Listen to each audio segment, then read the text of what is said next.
Lowe's knows you've got a job to do, and we help get it done. With the MyLowe's Pro Rewards program, eligible members save more with volume discounts on qualifying orders through a quote of $2,000 or more. Join for free today.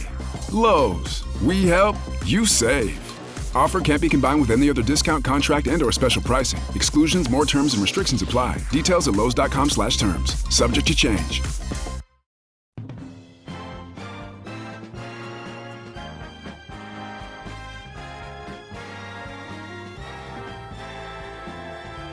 Now, the greatest radio shows of all time. Suspense. The Shadow Node. Washington calling David Harding, counter-spy. Classic radio theater. The Great Gildersleeve. Fibber McGee and Molly. Dragnet. Gunsmoke. The Lone Ranger. Now, step back into our time machine with your host, Wyatt Cox. Good evening, friends of the Inner Sanctum.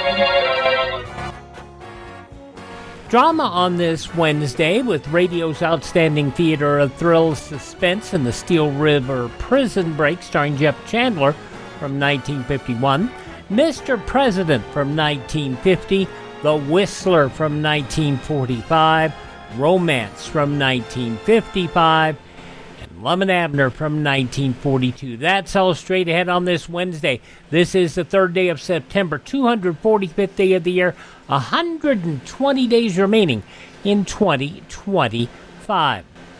War ended on this date in 1783, the American Revolutionary War, with the signing of the Treaty of Paris by the U.S. and the Kingdom of Great Britain. Dressed in a sailor's uniform and carrying identification papers provided by a free black seaman, future abolitionist Frederick Douglass boarded a train in Maryland on this date in 1838 on his way to freedom from slavery. In 1935, Sir Malcolm Campbell reached 304.331 miles an hour on the Bonneville Salt Flats in Utah, becoming the first person to drive a car over 300 miles an hour. You can see the amount of salt that's been thrown up over the car, but I didn't suffer any discomfort at all in the driving seat. Sir Malcolm Campbell, as recorded in the newsreels of the day back in 1935. World War II began on this date in 1939 when France, the UK, New Zealand, and Australia all declared war on Germany after the invasion of Poland, beginning the Allies. This morning, the British ambassador in Berlin handed the German government a final note stating that unless we heard from them by 11 o'clock, that they were prepared at once to withdraw their troops from Poland, a state of war would exist between us. I have to tell you now that no such undertaking has been received, and that consequently this country is at war with Germany. British Prime Minister Neville Chamberlain. That was followed by an address from King George VI, on which the movie The King's Speech was based.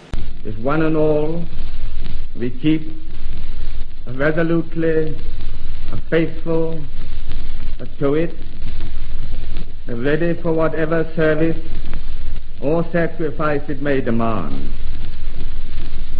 then, with God's help, we shall prevail. May He bless and keep us all. The King's Australian speech therapist Lionel Logue was in the room during this radio broadcast, and that offered a great solace to the British people during a terrifying time. The first long-running American television soap opera, Search for Tomorrow, aired its first episode on the CBS television network on this date in 1951. The soap would air on CBS and NBC for a combined 35-year run, ending the day after Christmas in 1986. The Viking 2 spacecraft landed on Mars on this date in 1976. In 1994, Russia and the People's Republic of China agreed to de-target their nuclear weapons against each other. eBay founded on this date in 1995. And it was on this date in 2017, North Korea conducted its sixth and most powerful nuclear test. Among those passing away on this date in history, the poet E.E. Cummings, also director, poet, producer, and screenwriter Frank Capra, Judy Carn, the Sock It To Me girl on Laugh-In, and Walter Becker, the co-founder of Steely Dan, all passing away on this date in history. Birthdays on this date of those who are no longer with us include a young woman who was on virtually every version of To Tell the Truth, Kitty Carlisle, also a fine actress. Box 13's Alan Ladd, also a fine screen star, born on this date. Beetle Bailey cartoonist Mort Walker, born on this date. Country singers Hank Thompson and Tom Paul Glazer, and actress Eileen Brennan, all born on this date. They are no longer with us. Hi, this is Jeff Foxworthy. It is now time for the birthday announcements. The following people are now officially older than dirt. Beach Boys' Al Jardine is 83 today. Actress Valerie Perrine is 82. Dave Ramsey, Better Than I Deserve. Dave Ramsey, 65 today. Charlie Sheen turned 60. Oh, hey, hi. How come you never called me? Well, funny story. Long story. Tell you later. From Two and a Half Men, Charlie Sheen, 60 today. Singer-songwriter Jennifer Page is 52. From The Young and the Restless, The Bold and the Beautiful, and True Blood, Ashley Jones is 49. From Friday Night Lights, Garrett Hedlund is 41. And Cindy Crawford's gorgeous daughter, Kaya Gerber, is 24 today. Those just a few of the people celebrating the third day of September as their birthday. If this is your birthday, happy birthday, happy birthday, happy birthday to you.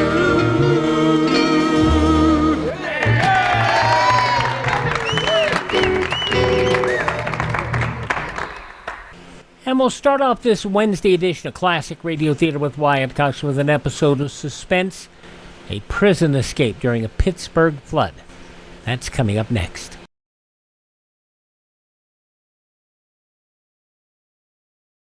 Daily, the broadcasts of Radio Free Europe and Radio Free Asia strike through the Iron Curtain, bringing the truth about the free world to the captive peoples behind it. Help send a message by giving to the 1952 Crusade for Freedom. Now on Classic Radio Theater with Wyatt Cox, we go back 74 years to September 3rd, 1951. Radio's outstanding theater of thrills Suspense, Jeff Chandler, starring in the Steel River Prison Break. You are about to hear a story based on actual events. To protect the innocent, names and places have been changed.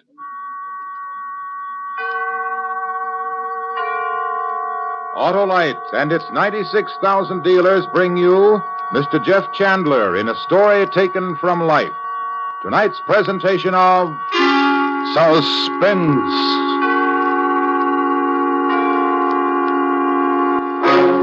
Tonight, Autolite presents The Steel River Prison Break, a story concerning one of the most fantastic prison breaks ever engineered, starring Mr. Jeff Chandler.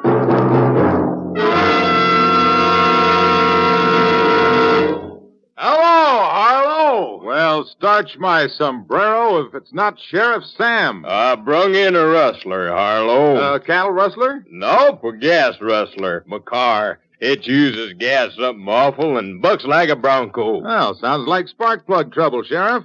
Your Autolite spark plug dealer can help you in a jiffy.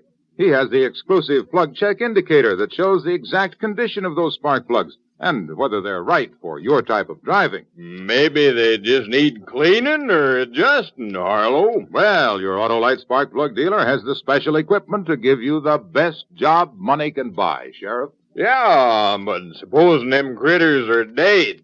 Well, then he'll replace them with a set of standard or resistor-type ignition-engineered Autolite spark plugs. The spark plugs that are world-famous for quality and performance. So, friends, you'll find it pays to have your spark plugs checked soon. See your Autolite spark plug dealer. And remember, from bumper to tail light, you're always right with Autolite. And now, with the Steel River Prison Break and the performance of Mr. Jeff Chandler, Autolite hopes once again to keep you in suspense.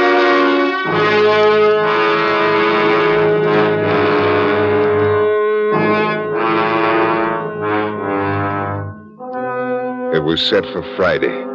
I mean set. We'd thought of everything. Cronin would be waiting in a speedboat under the wall. We'd make it during the recreation period. Some of the boys would start a rhubarb in the far corner of the yard. We'd be up and over and in the river before the guards missed us. And then Tuesday night, the radio changed everything. Word has just reached us from Pequot City. The river is 3 feet below flood stage at Lock 7 and rising. Flood stage is expected at midnight. Rain is still falling in the upper watershed. Flood warnings have been issued along the waterfront here in Frickburg. Elsewhere, rising waters are reported in the upper Allegheny and Monongahela, and flood stages may be expected from New Kensington and Wheeling to Pittsburgh. We return you to Tuesday Reveries with the Steel River Sinfonetta.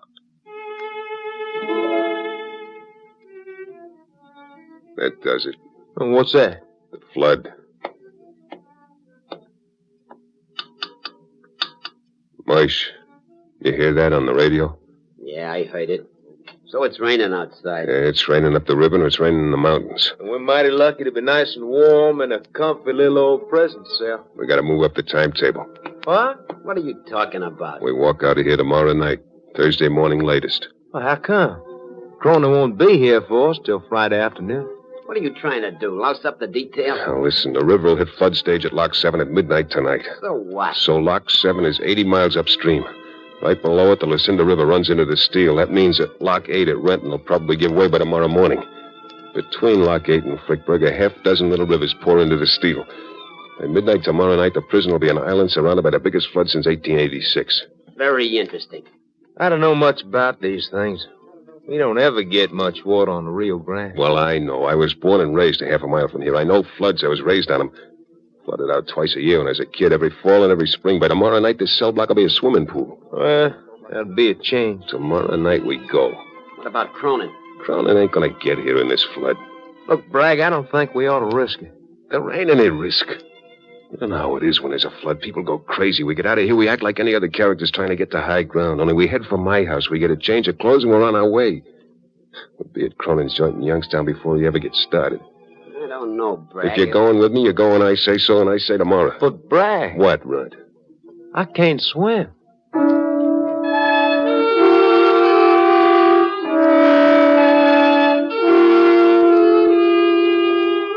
We already had a gun. Don't matter how, Cronin got it into me. I buried it in a can of tallow in the soap plant, and I put that can of tallow so far back in the corner wasn't nobody going to use it to make soap. I broke it out yesterday and hid it behind the tubes and things in my radio. I got a radio in my cell because I've been such a model prisoner. Me. Wednesday morning before breakfast, Lefty, the head screw, come into the cell block and made his little speech. Men, we're in for a flood.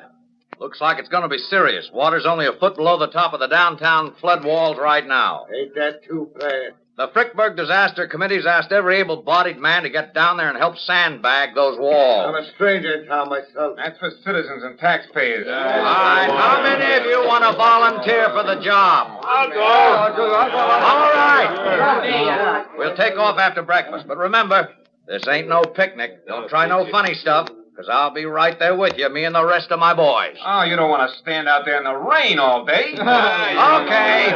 That's all. Breakfast in 5 minutes.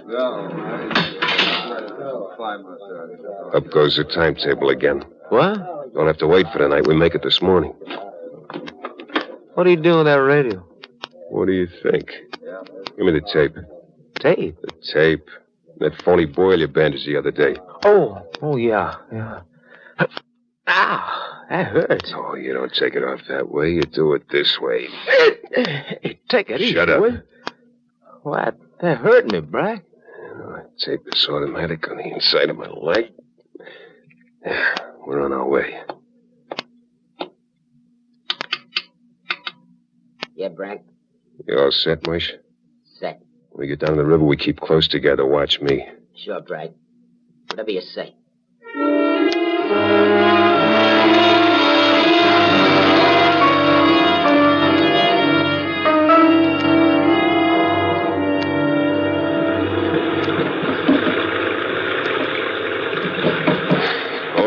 looks good.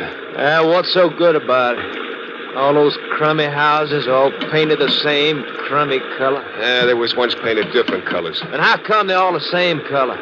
All dingy gray like. Smoke. Coal smoke from the mills.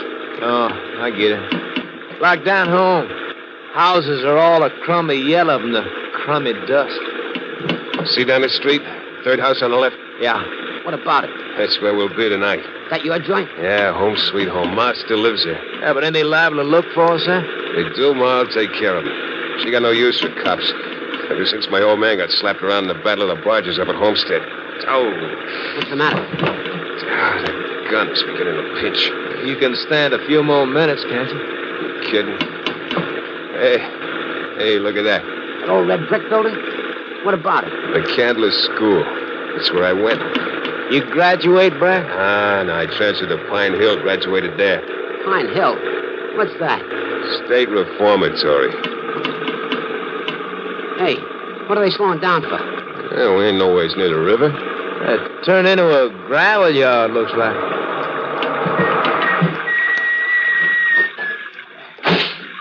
All right, boys. 5 of you drop off here to fill sandbags. Minkowski, Steiner, Anthony, Walton, and Bragg. Me? Yeah, you. Come on, pile out. Right, what are we going to do? Nothing now. Well, Bragg, there goes the ball game.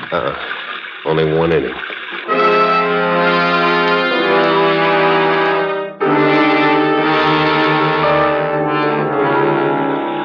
I knew that gravel yard. Used to play in it when I was a kid. It was just 3 blocks from my old lady's house. I could have made it easy through back alleys. But I ain't that kind of guy. I went into the pen on the same rap with Moish. I wasn't going to leave it without him. And Runt. I liked the bum. A little slow in the upstairs department, maybe, but a good guy. I'd wait. But it was tough. Filling sandbags all day in the rain with that taped gun cutting into my leg. No blood getting to my foot. First it hurt, then it was like pins and needles in my toes, and I couldn't feel nothing at all. It was real tough, because I didn't dare limp. I couldn't take a chance on any nosy guard asking me what was the matter. Got tougher. Towards the end of the day, I was seeing spots in front of my eyes. I was like to pass out when the truck come by to pick us up. It wasn't until after chow, when we was locked in my cell for the night, I could get the thing off my leg. Then it all went into reverse. The pins and needles came back, and after them, the pain. That leg looks like you was branded. Yeah, it feels it. Moish and I never expected to see you back here. You kidding? Well, you know. Turn on the radio. Let's see how the flood's doing. All right. Tomorrow, we got to make sure we stick together. How we going to do that? I don't know, but we got to, because tomorrow's going to be our last chance. Ohio Avenue Bridge, 41 feet 6 inches and rising. Holy... This is 4 station feet above flood KDKW stage. Frickburg. We'll remain on the air throughout the night to bring you flood bulletins and assist in directing rescue operations. Attention, please. The flood wall at Water Street and 4th has given way. All residents of the Brownsville district are advised to evacuate their homes at once. Here we go. All civilian defense Brownsville, workers, that's what they please call a neighborhood contact around here. section leaders at once. Send the boat to 317 California Street. Hey, Moish, you getting this? Every way. It won't be long now. Bragg, look. What? The floor at the end of the cell block. Water. A trickle of water, I told you. Send the boat to It means there's 1.5 feet or 2 feet out in the yard. to 42 Watson Alley. Hey, the lights went out. Hey!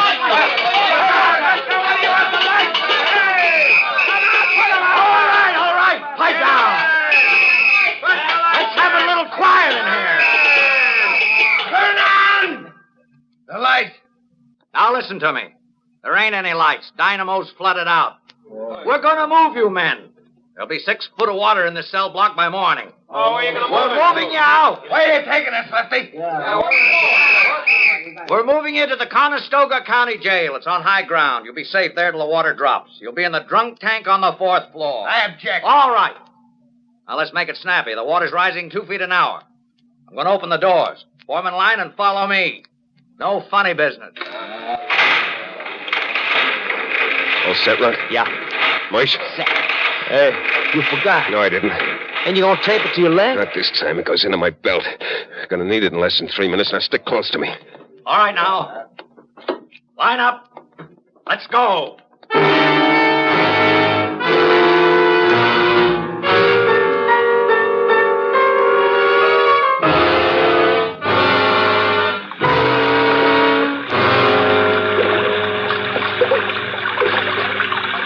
on this way, men. The buses are right here at the gate. Come on, Ed. Come on. Keep it moving. Run. Yeah. Come on. Fatty by the gate. I'll take him from behind. You get his gun. All right, Let's go, men. You get Lefty, I'll get Riley. What about me? Run, shoot straighter. Just keep with me. All right, come on, boys. Come on. We ain't got all night. Snap it up. Come on. Get the light. What? Yeah. You got the gun, Run? I got it. Hey, get back in the line. Make me! You stand right where you are. Don't anybody move. Get behind me, Run. Okay. Come on, shoot, Lefty. Fatty makes a good chest protector. No. Relax, Fatty. You might not get hurt. Drop that man, Bragg. And your gun. You make a pretty good target, Lefty. They just might drop you. You know what that'll get you? Sure. What's the difference? One guard or two guards? It's the same hot seat. Bragg, we better move. Every screw in the place will be down here now. Yeah. Let's go, boys.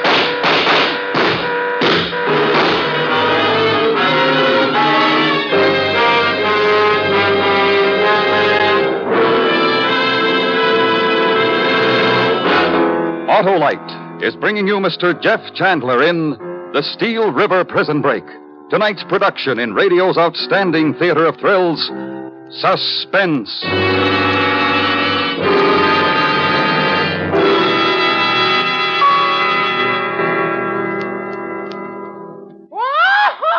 Well, you happy, Sheriff? Sure am, Harlow. Happy as a pinto pony in pasture. Since my Autolite spark plug dealer checked them spark plugs with that exclusive Autolite plug check indicator. What did it show, Sheriff? Those critters were as worn as a cowboy's chaps after the spring roundup, but it lassoed 'em for a hep herd of ignition-engineered Autolite spark plugs.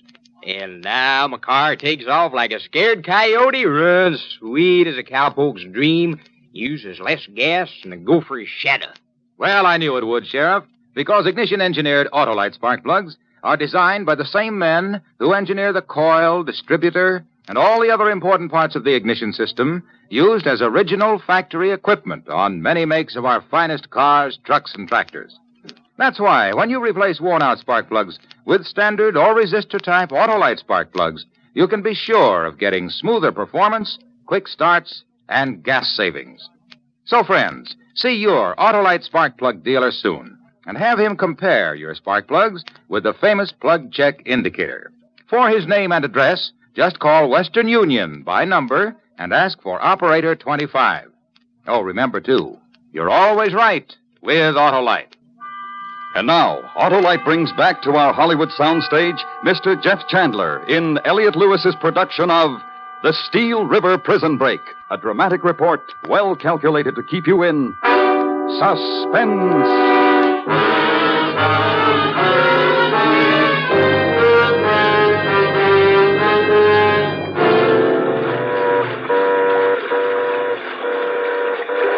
What'd you have to shoot that guard for, Run? I didn't want taking a chance. You dumb jerk. Breaking out of stir's one thing, murder's another. Come on, this way.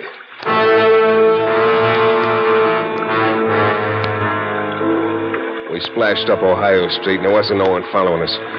Screws were too busy getting the other cons into the buses.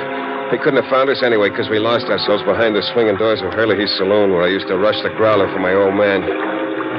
We were in pretty good shape. I hadn't used my own gun yet. Run had 3 rounds left in the guard's gun. So we just stood there in the dark with the water lapping around our knees and watched the buses loaded with sturbirds pull out one by one for the Conestoga County Jail. We made it.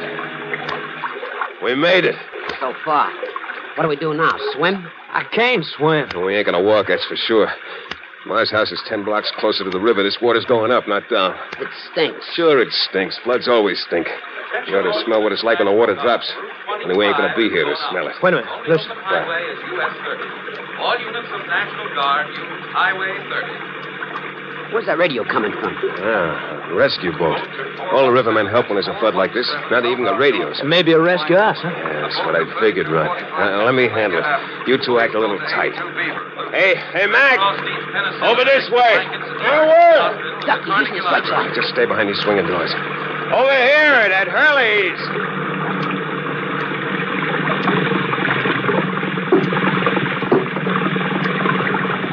Now, what are you doing there? Took the last guy out of there a half hour ago. Oh, we was in the back room with a pitcher of beer. We wasn't ready to leave yet. You're lucky I cut through this way. Now that the cons are out of the pen, this entire area has been cleared. You guys might have drowned. Yeah, I guess we might have. Well, here, take my hand. Yeah. Come on. Oh, thanks, mister. Never saw so much rain in my life. Well, all aboard? Yep. Well, then let's... Hey, what kind of suits is that? Hey, you guys are convicts. Oh. That's right, buddy. Take off his windbreaker, Runt. What? Strip him. I want to cover this number on my back. Oh, yeah, sure. Come on, give me a hand, boys. Yeah. There you are, Brad. Good. Over the side with him. Huh? Oh, you ain't gonna... No, I ain't gonna. You are. Over the side. But that's murder. But there's talk. You shot a guard 10 minutes ago. What was that, target practice? Over the side. Okay, Brad. All right, Susan. Hit the deck out of sight. Here we go. Residents of Hawthorne Hills and Meadow Creeks are requested to donate their blood to the emergency blood bank to the Hawthorne Presbyterian Church. Where we going, Greg? Ma's house. Blood banks On Ohio Street now. whole blood We turn left onto Liberty, and 8 blocks from there, we're home. blood error. Turn off that radio. Yeah. Here's Liberty Street now. Hang on. Take it easy, Bragg. Hey, watch out, Brad. There's a boatload of people up here. Get down, Ron. Get down.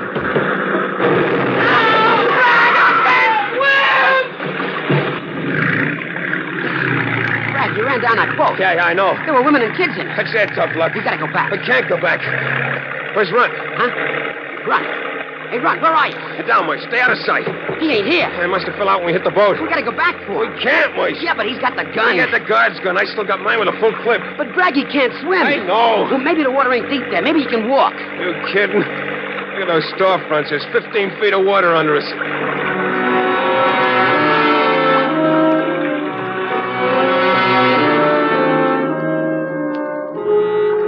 We tied up to the front porch roof of Ma's house. Didn't take long to rip the radio and battery out of that launch, kick a hole in her bottom, and sink her on Ma's front yard. We needed the radio. I wanted to know whether the boys were looking for us or for flood victims. A boat to 754 Stanton Alley. Joel, they picked that one up. Correction. Disregard 754 Stanton Alley. Attention all doctors and nurses in Crane Valley, New Thames, and Henry Roy. Your services They were are looking for desperately flood needed in victims. Brickwork. With people drowning and typhoid threatening, the water supply cut off, the phone lines out, and the National Guard and Army called in, no one was thinking much about 3 escapees. I mean, 2. Volunteer, please. Ma wasn't home, Natch. She was an old hand with floods. When that water hits 35 feet at Ohio Avenue Bridge, Ma always lights out for Aunt Carrie's in Mount Austin, sits it out. But everything was snug on the second floor, and my room was just like I left it. So Moish and I hit the sack, hoping the water wouldn't come any higher. And it didn't.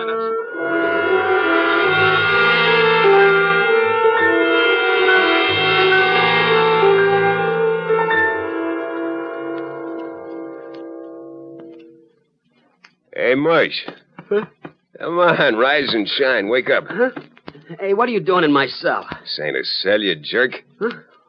Where am I? You're in my ma's house, remember? We ain't in stir no longer. Huh. Yeah. Come on, get with it. Look out the window. Hey, I'm hungry. Oh, ain't. Look at that. What? Stopped raining, the water's dropping. You can see the parlor windows on the house across the street. So? So, by this afternoon, we can move. I'm hungry. You're gonna be hungrier. Ma's kitchen will be 3 inches deep in muck. Hey, when the water drops, they'll be looking for us. And we won't be here. By midnight tonight, we'll be in Cronin's joint in Youngstown. How? You're here, ain't you? Yeah. And don't ask how, just take my word for it. We'll be there.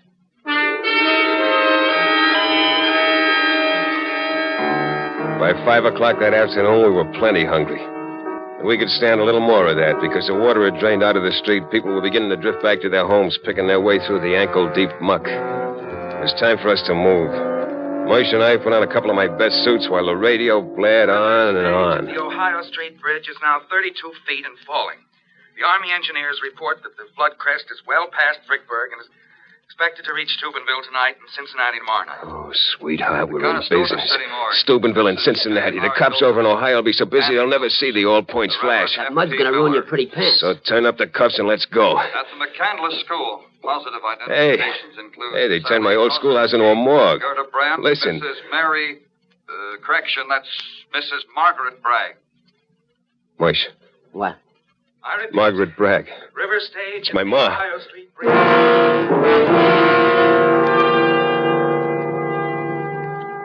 Maybe it was a mistake. Wouldn't be the first time they'd made mistakes like that. Maybe it was a trick. Maybe the warden put out that flash to trap me. But maybe it was on the level. I had to know. I had to be sure. So Moish and I slouched through mud up to our ankles, but not out of the Youngstown Road. I was headed for the schoolhouse. Moish, well, he's a good kid. He came along. They were stretched out in the assembly hall, row on row of them on cots covered with sheets. In the assembly hall where us kids used to pledge allegiance to the flag and sing America the Beautiful.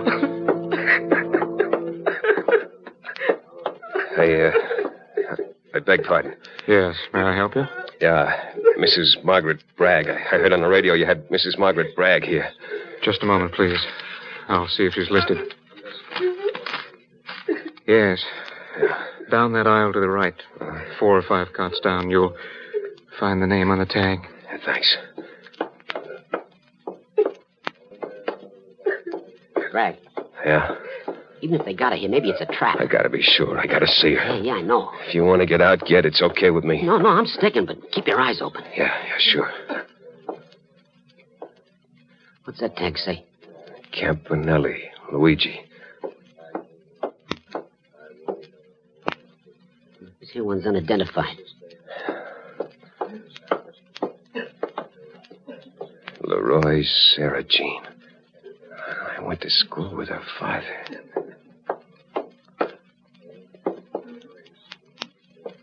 Here, pal. Bragg. Mrs. Margaret. Turn down the sheet, will you, Moish? Yeah. Sure.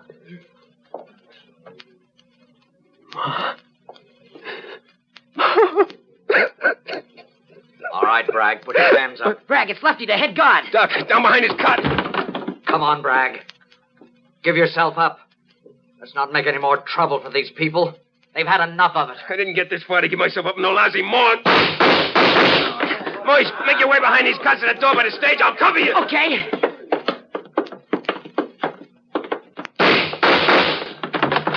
Okay, Bragg, I got the door open. Good boy. Come on, kid. Where's this lead? The balcony above the swimming pool. This way. Come on, we gotta make it across that catwalk with a high diving board. Go ahead, I'll follow you. All right.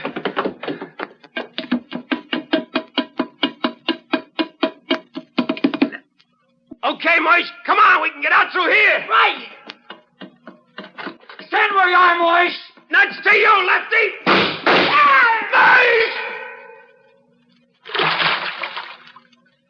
You're next, Bragg. Are you dirty?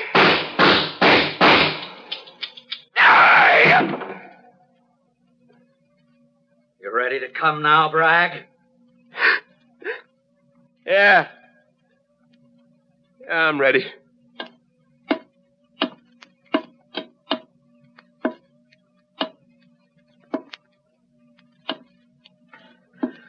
Hold out your hands. Okay, let's go. Lefty, Yeah? can I say goodbye to Ma before I go? Yeah, I suppose so. How did it happen, Lefty? How did she drown? Didn't you read her tag? No. Seems the rescue boat she was in was capsized by an unidentified launch at the corner of Ohio and Liberty Streets last night. You're lying. That's what the tag says. Sort of a hit-and-run pilot. You're lying. I was running that launch. Oh, you were? Well, like you said last night, Bragg, what difference does it make if you kill 2 instead of 1? It's the same hot seat, ain't it?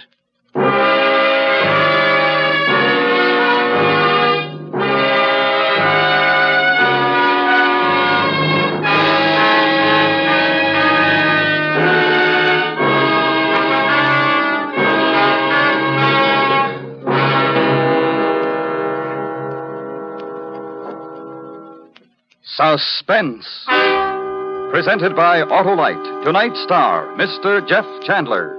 Well, Jeff, thanks for an exciting story and a wonderful performance. Well, thanks to you, Harlow, and to Autolite for inviting me to appear on Suspense. I hope you'll ask me again soon. You can be sure we will, Jeff Chandler. Just as sure as Autolite is the world's largest independent manufacturer of automotive electrical equipment. Yes, In 28 plants from coast to coast, Autolite makes over 400 products for cars, trucks, tractors, planes, and boats, including complete electrical systems, ignition-engineered Autolite standard and resistor-type spark plugs, and the famous Autolite Stay Full battery. Yes, you can be sure, from bumper to tail light, you're always right with Autolite.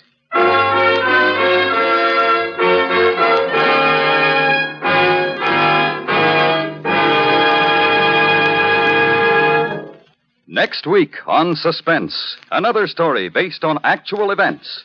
A dramatic report on mediums and the terrible harm it is in their power to commit. Starring the First Lady of Suspense, Miss Agnes Moorehead, in The Evil of Adelaide Winters. In weeks to come, we shall also present Mr. Charles Lawton and Mr. Tony Curtis. All on Suspense. Suspense is produced and directed by Elliott Lewis, with music composed by Lucian Morwick and conducted by Lud Gluskin. The Steel River Prison Break was written for Suspense by William Norman. In tonight's story, Billy Hallett was heard as Moish, Anthony Barrett as Runt, and Joseph Kearns as Lefty. Featured in the cast were Bill Foreman, Jim Nusser, Byron Kane, Charles Calvert, and Larry Thor. Jeff Chandler appeared through the courtesy of Universal International Pictures and can now be seen in Iron Man, co-starring Evelyn Keyes and Stephen McNally.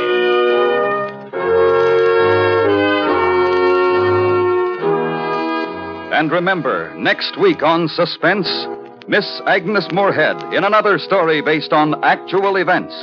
A dramatic report we call The Evil of Adelaide Winters.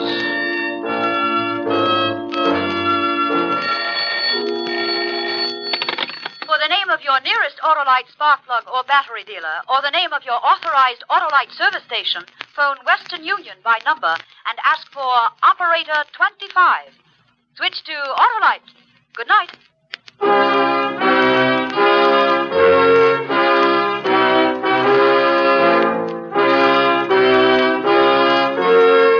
This is the CBS Radio Network.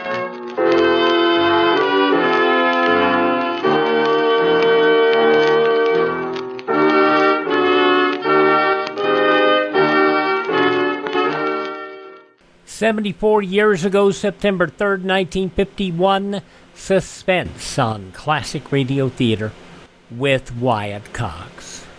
So, what if you knew the character of the individual you're about to hear, but you didn't know the name? That's what you hear in the series Mr. President. Edward Arnold will be portraying a president of the United States. You just don't know which one.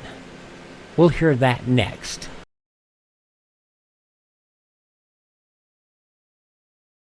Do you know how old the school building in your community is? If it's over 25 years old, the chances are that it's woefully inadequate. Join with the groups in your community working for better school conditions. Remember, better schools build a stronger America. The premise of the series was wonderful. Story about presidents of the United States. But all during the main body of the show, you don't name which president, but you play out events that took place during their administration. That's what you're going to hear today, an episode of Mr. President from ABC from 75 years ago, Sunday, September 3rd, 1950. By transcription. I'm going to see this house put back in order, and I'm going to keep this nation in the best order I can. They elected me president, and by all that's holy, I'm going to act as a president.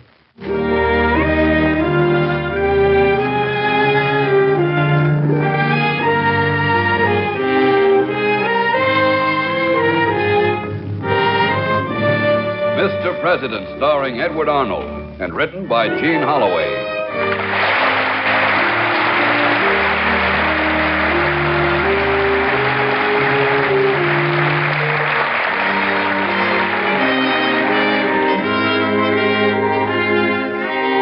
Mr. President, at home in the White House, the elected leader of our people, our fellow citizen and neighbor. These are little-known stories of the men who've lived in the White House. Dramatic, exciting events in their lives that you and I so rarely hear. true human stories of Mr. President.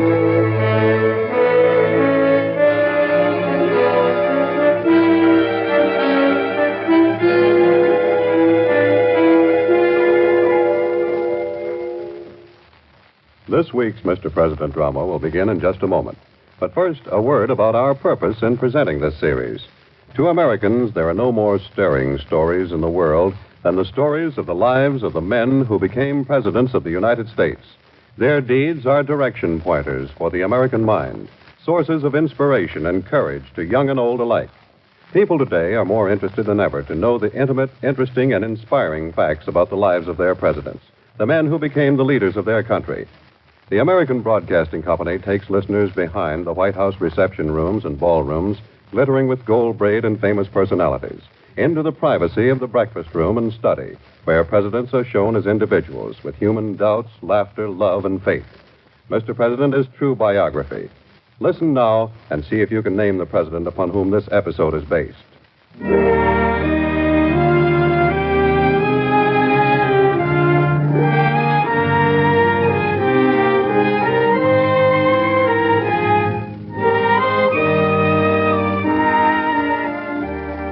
Here's a story that happened in Washington a few years ago. Listen closely and see if you can tell who the president was. It was Inauguration Day, and the president-elect, dressed and ready for the great occasion, sat in the bedroom of the retiring president, who was making himself ready. I won't be long now. Just a few minutes longer. Don't get impatient, my boy. Oh, I'm not impatient, sir. I'm just worried about whether you're able to go with me to the inauguration. After all, you're rising from a sick bed. Oh, I'm all right, I tell you. Wouldn't miss this day for anything.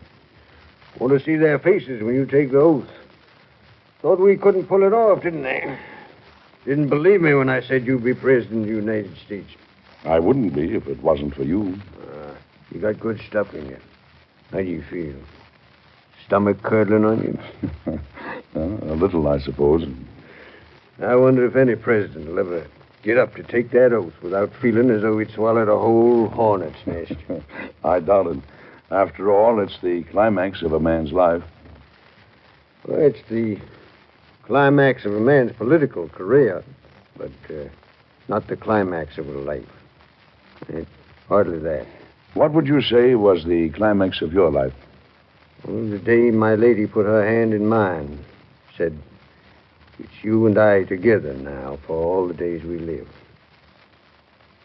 When she left me, I laid her to sleep and knelt beside her grave. I knew that the best of my life was over. Yes. I know how you felt. I know because I felt that way, too. Of course you did. So, a widower is followed by a widower in the executive mansion. Well, you'll be lonely here. Don't you say anything else. You'll be lonely. I've been lonely for a long time. I've learned to cope with it. It's a different kind of loneliness. You sit here alone, one man, president of the United States. You sit here, presumably because the people loved you, elected you. Once they've elected you, they expect miracles of you. You're no longer one of them. You're set apart, the one they turn to. There's no one in the world for you to turn to but Almighty God. I'm glad you're staying on with me for a time. It's more than gracious and generous of you. Like leaving a business to a son. I want to see you launch properly. Then it's up to you. Well, come on. The people are waiting, Mr. President.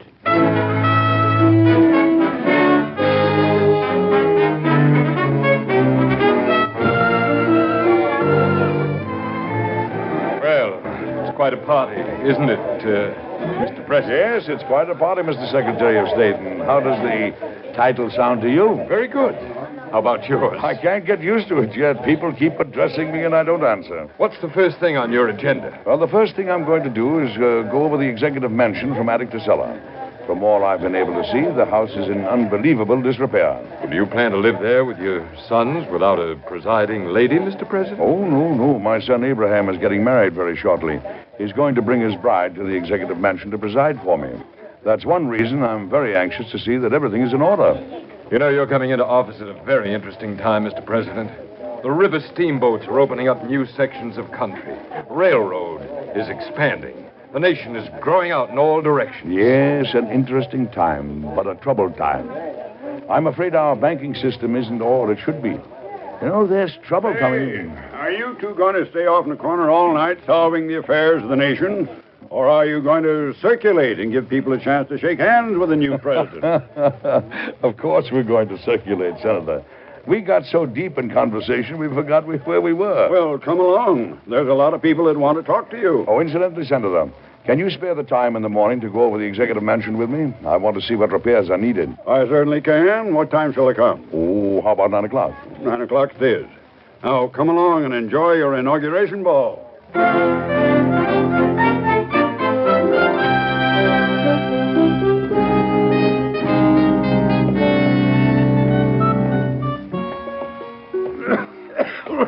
Hey, confoundedly dusty. I don't think it's been dusted since Jefferson's time. Be careful of those rafters, Senator. Don't bump your head. This house is in disgraceful condition. I can't imagine why the ex-president let things get in a state like this. Oh, now, it isn't his fault. Things just get worn out when they have as much wear as a house like this does. And it looks to me as though the whole house is going to have to be renovated. Clean and refurnished. Can we get the money? Well, how much money do you think it'll take? Well, at least $25,000, perhaps a little more. Well, Congress will do a little screaming, but I think we can get it.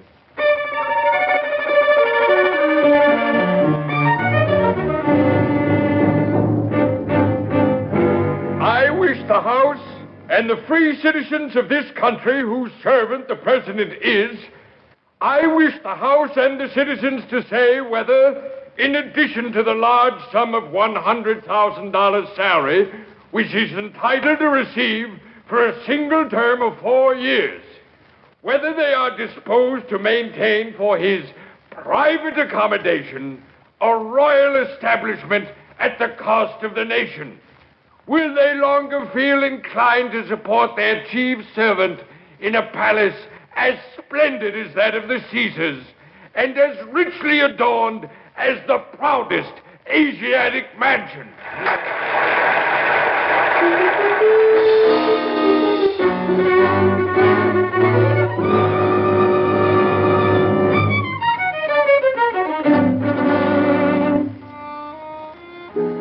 Well, Mr. President, in taking my leave of you, I wish you good fortune and the guidance of the Almighty. Did you read what it says in the papers about me today? Yes, I read it. They want me impeached because I bought a new silver service and a billiard table. Yes, I read that. I don't think it's at all amusing, sir. Oh, nonsense. Of course you do. I paid for the billiard table and the silver service out of my own pocket. Yes, but the country is wincing over the $27,000 they had to pay out for the repairs to the house. Don't they understand that there has to be dignity and beauty and grace in this house? Well, is it also true that you're dispensing with the weekly levees and not permitting the general public to come to the executive mansion at will? Yes, that's quite true. Good for you. I wish I'd had the courage to do it myself. Well, there's no use in having a house done over and then letting everyone come tramping through it and making it a mess again. I agree with you. But you're in for a rough sale. I know. I've been reading the newspapers. The trouble with this office is that no one even tries to understand your problems. The papers say the banking crisis is my fault. Last year, they said it was my fault. Might as well get used to that. Whenever anything happens to the nation, it's always the president's fault. Well, I've been in politics a long time. None of this should come as a surprise to me, and yet it's different when it happens to you. One thing is certain, though. I am not going to let the newspapers, the Congress, the bankers, or anything else throw me off my course. I'm going to see this house put back in order, and I'm going to keep the nation in the best order I can. They elected me president, and by all that's holy, I'm going to act as a president. They elect a man president, and then they want him to kowtow to the newspapers, kowtow to the politicians, kowtow to Congress, kowtow to... They certainly do. But I didn't do it. You aren't going to do it. But you know something? You'll get by with a lot more than I did with the newspapers and the people. Because you're a born diplomat. Diplomacy just never was my cup of tea. I won't do better than you did, sir. You had something that I will never have. What's that? The genuine love of the people. Oh, you'll have that, too, in time. You may not read it in the newspapers, but you'll find it out when you go around the country a little bit. Goodbye. Let me know if you need me. I'll do that, sir. And thank you. Thank you for all that you've taught me over many years. And thank you for this office that I hold today. Without you, it would never have been mine. I didn't do you a favor, my boy. I did the nation a favor. Bye. Keep your eye on that banking situation. Trouble coming. I will, sir. Keep well, and God bless you.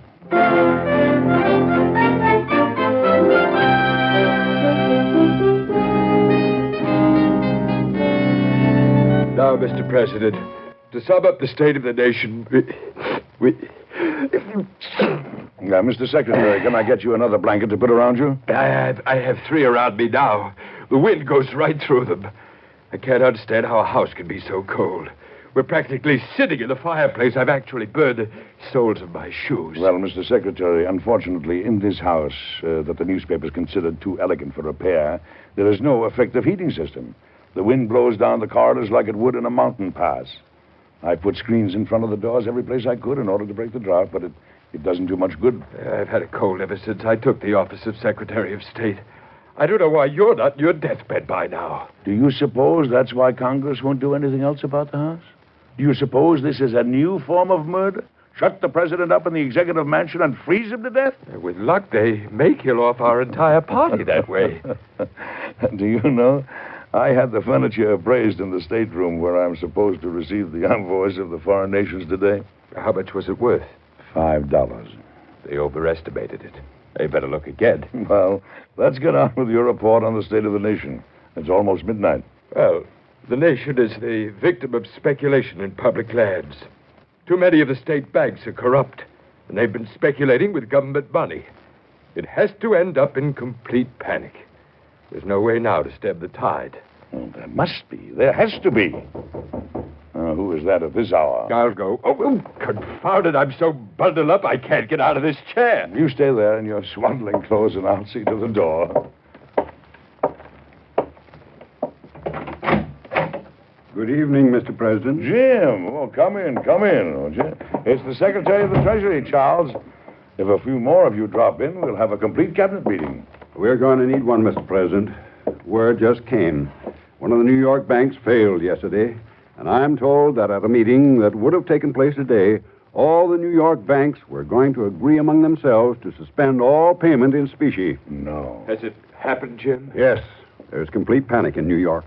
98 business houses have gone bankrupt there. Well, that you know already.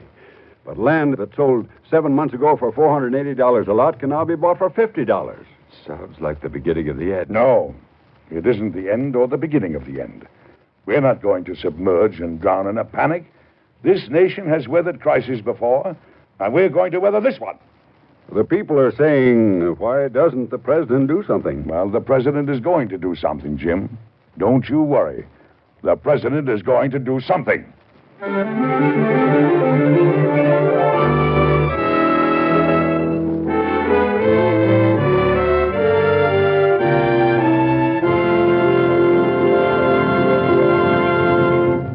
In just a moment, we'll come back to Edward Arnold and Mr. President. The National Safety Council reports that highway accidents are being reduced and lives being saved, but there's still a national problem. The major causes of traffic casualties are speed, drink, and carelessness. Driving too fast for road conditions is one of the most common causes of traffic accidents. Next to speed, driving on the wrong side of the road was reported as the most frequent driver violation of common sense and the safety laws. And 1/4 of the fatal accidents involve a driver or pedestrian who has been drinking. Take the responsibility on yourself and urge safety precautions in your community. Every motorist and every pedestrian should obey traffic signs and signals. Never drive after drinking. Never drive on the wrong side of the road. Watch for warnings on grade crossings. Be alert and careful every moment you're behind the wheel. The life you save may be your own. Now, back to Edward Arnold and Mr. President.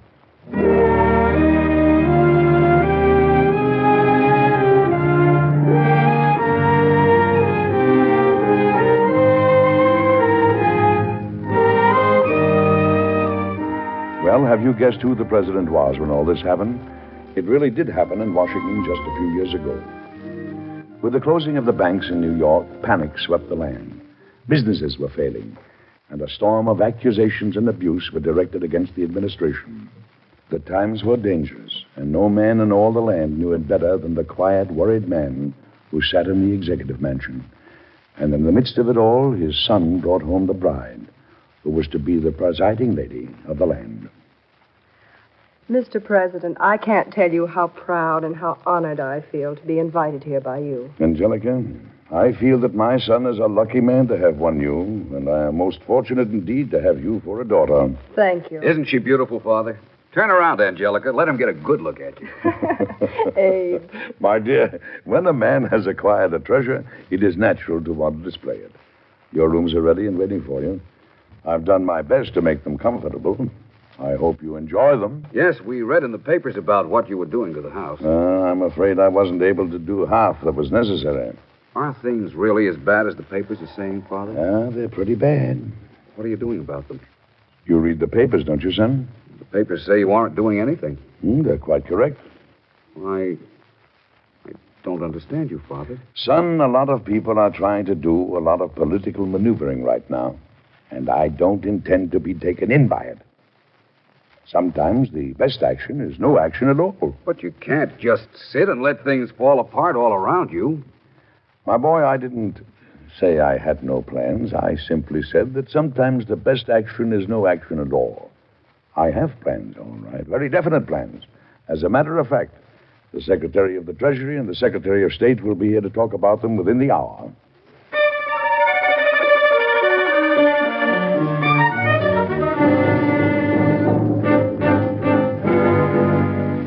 Jim, I've studied this whole situation very carefully, and I know beyond all doubt that the economic pinch we find ourselves in now has been caused by one thing only: corrupt state banks speculating with government-deposited money. We agree on that, Mr. President. We certainly do. I also believe that the practice of those banks not only caused the panic and the depression, but they also are preventing a recovery.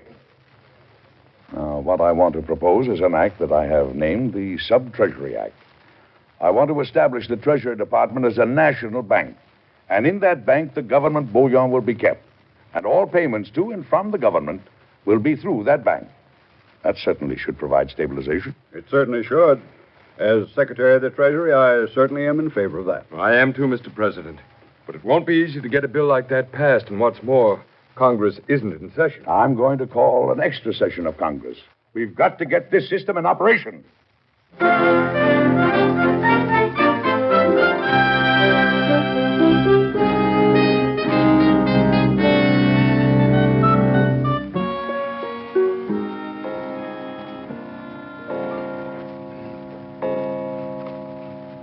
Mr. President. Oh, it's you, Angelica. Mr. President, it's 3 a.m.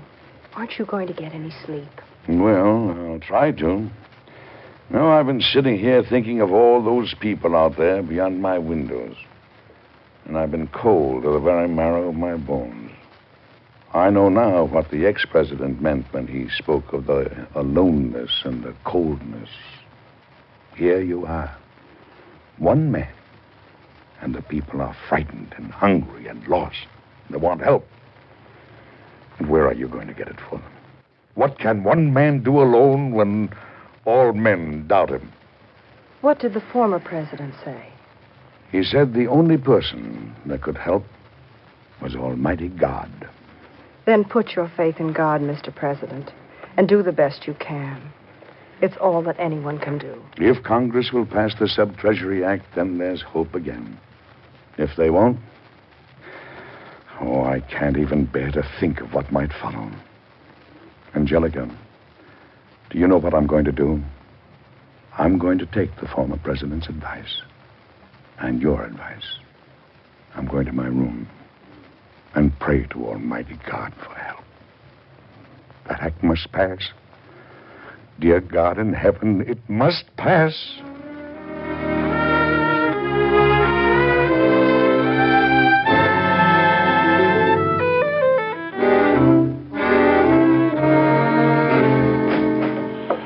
Well, good morning, Mr. Secretary. Mr. President, it's certainly good to see you in such happy spirits. Well, things look much brighter to me today, Mr. Secretary. Did you read what happened in Philadelphia? No. Did they lynch me in effigy? Let me read you just a part of what it says here. Now listen. Thousands of Philadelphians have gathered to adopt resolutions approving the course of the administration. They think the president is right in refusing to issue paper. The resolutions in commending the administration say, we hereby pledge our lives, if necessary, for the support of the same. May I see that? Yes, of course, Mr. President. He told me about the aloneness of the office. But one thing the old president forgot to tell me was... What was that, sir? The almost unbearable joy when you discover you're not alone. Yes? You sent for me, Father? Oh, yes, my son. Come in, won't you? How is Angelica this morning? Oh, she's fine, Father. She's down supervising the construction of something or other. There's so much going on in this house, I can hardly keep track of it. Well, things are certainly improving. I haven't had a cold in weeks.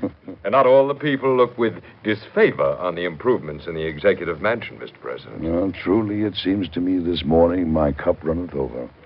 Well, there is work to be done. My son is going to deliver my message to Congress for me, Mr. Secretary. He's a fine speaker, and I know he'll do a splendid job of it. Yes, I'm sure he will. I'll do my best. You know, I would like to read you an excerpt from the message to Congress, Mr. Secretary. I'd like your opinion. Mm-hmm. All communities are apt to look to the government far too much, especially at periods of sudden embarrassments and distress. But this ought not to be. The framers of our excellent Constitution wisely judged that the less government interferes with private pursuits, the better for general prosperity. It is not its legitimate object to make men rich or to repair losses not incurred in the public service. This would be substantially to use the property of some for the benefit of others.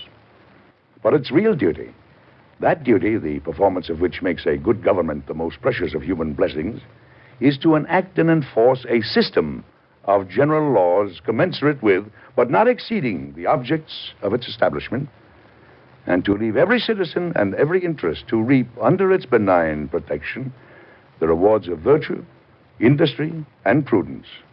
Mr. President, I think that's very well said indeed. I should like to compliment you on it. Well, I'm happy to hear you say that, Mr. Secretary. Now then, regarding the failure of the banks and their inability to honor their government drafts in gold, I have said this. A system which can, in time of profound peace, in which there is a large revenue laid by, thus suddenly prevent the application and the use of the money of the people in the manner and for the objects they have directed, cannot be wise. Who can think, without painful reflection, that under it the same unforeseen events might have befallen us in the midst of a war? To such embarrassments and to such dangers will this government be always exposed, whilst it takes the monies raised for and necessary to the public services. Mm-hmm. Well, I can't go through the whole message now, but that's the tone of it. All I hope is that when they've heard the message, Congress will see fit to pass the Sub-Treasury Act. I'm positive it's our only chance to stabilize ourselves and prevent any likelihood of a panic such as this one occurring again.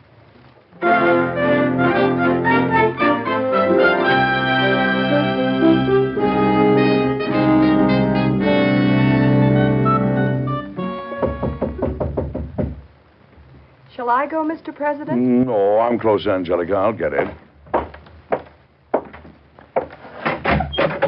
Jim, what is the news from Congress?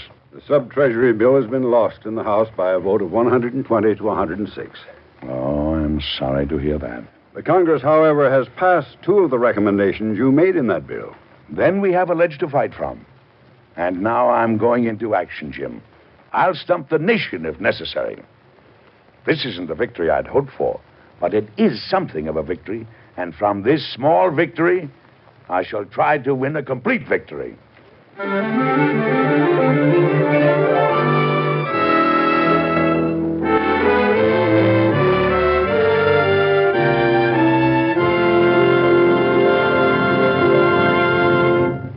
Well, you've probably figured out by now who the president was when all that happened. It really did happen, you know, and you'll have the answer in just a moment. A person-to-person expression of international goodwill. That's the way many prominent people, including President Truman and General Eisenhower, have described CARE, the agency that sends needed food packages overseas. CARE offers food and clothing packages which provide more per dollar than individuals can send any other way. Each food package is designed to supplement the rations of a family of 4 for 1 month.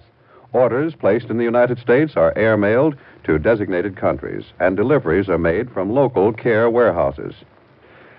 Signed receipts are mailed back to the purchaser in the States. Sending a package overseas through CARE is one of the surest ways to help people in Europe who still suffer from lack of food and proper clothing. If you'd like to order a CARE package, just send $10 to CARE, New York. Now, back to Mr. President.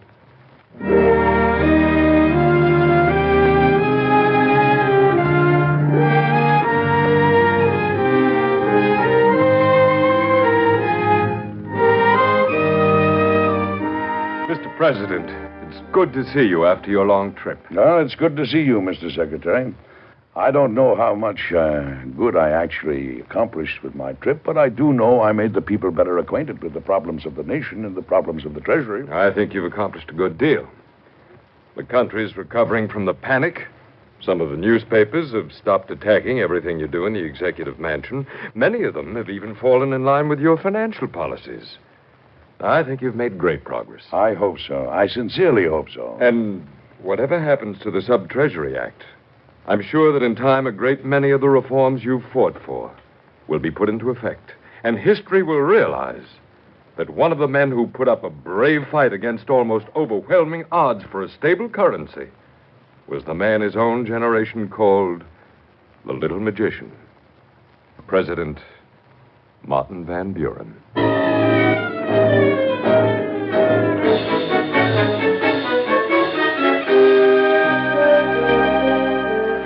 Be with us again next week, won't you, for another interesting story that happened in Washington a few years ago to Mr. President. Until then, goodbye.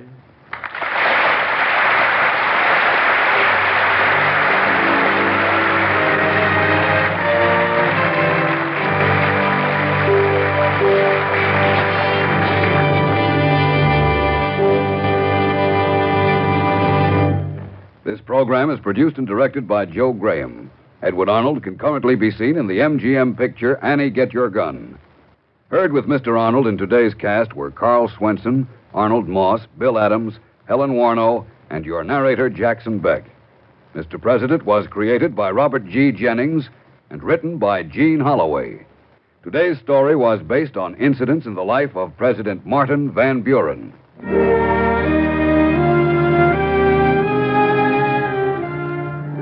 Be sure to listen again next week when the American Broadcasting Company and its affiliated stations bring you Edward Arnold with another interesting and factual story of Mr. President.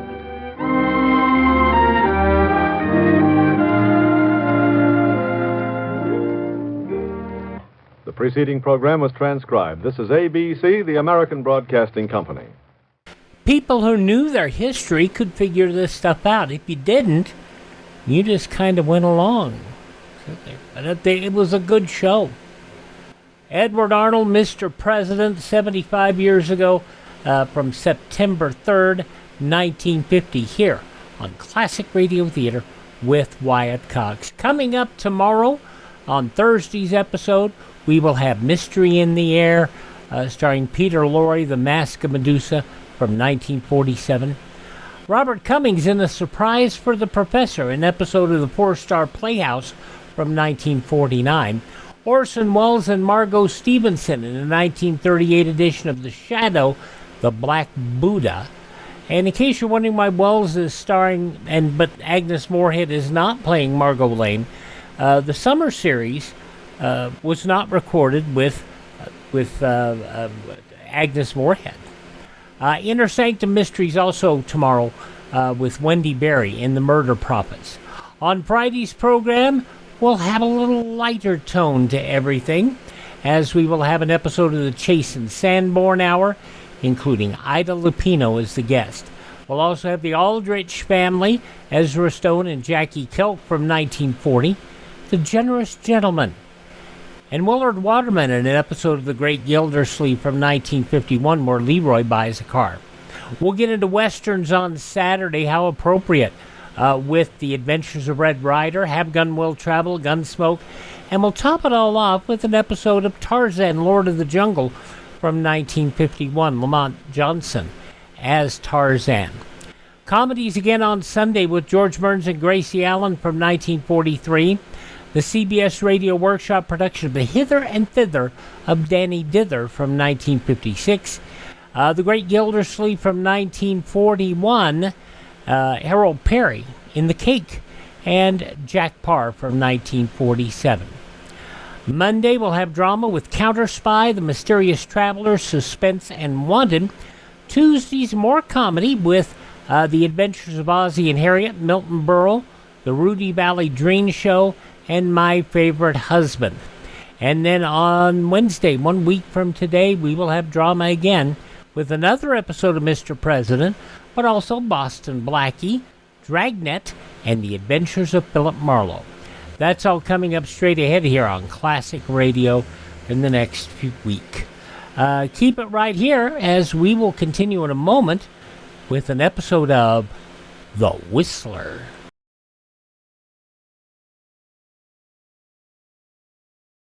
Alert Americans will heed history's lessons. Throughout history, surprise has had a leading role in military disasters. Today, an enemy capable of surprise air attack could leave chaos in his wake. That's why you should be in the Civilian Ground Observer Corps, volunteering a few hours a week to guard our skies. Be a ground observer. Contact your local civilian defense office. Classic Radio Theater continues now with an episode of The Whistler, the West Coast program. And this episode goes back 80 years to September 3rd, 1945, Ambition Perilous. Signal gasoline. Signal. New Signal. Yes, new Signal ethyl gasoline. The super fuel of tomorrow is at Signal dealers today.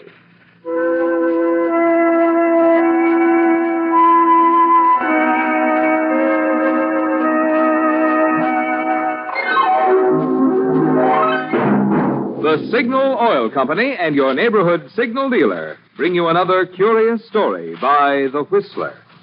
Tonight, Ambition Perilous.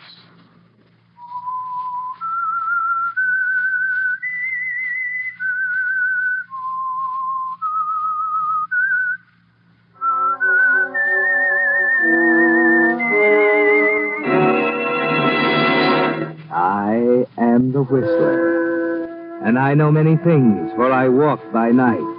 I know many strange tales hidden in the hearts of men and women who have stepped into the shadows. Yes, I know the nameless terrors of which they dare not speak.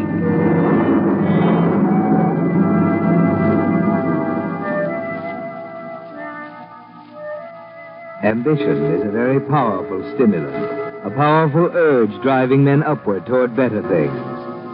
Unless, of course, it's so strong that it drives them on to evil things. That's the aspect that Fred Conrad forgot about. Fred was ambitious, very much so, and his great hopes had carried him far. He was the most popular district attorney in a long time. And now he had his eye on the governor's chair, and the prospects looked good for the coming election.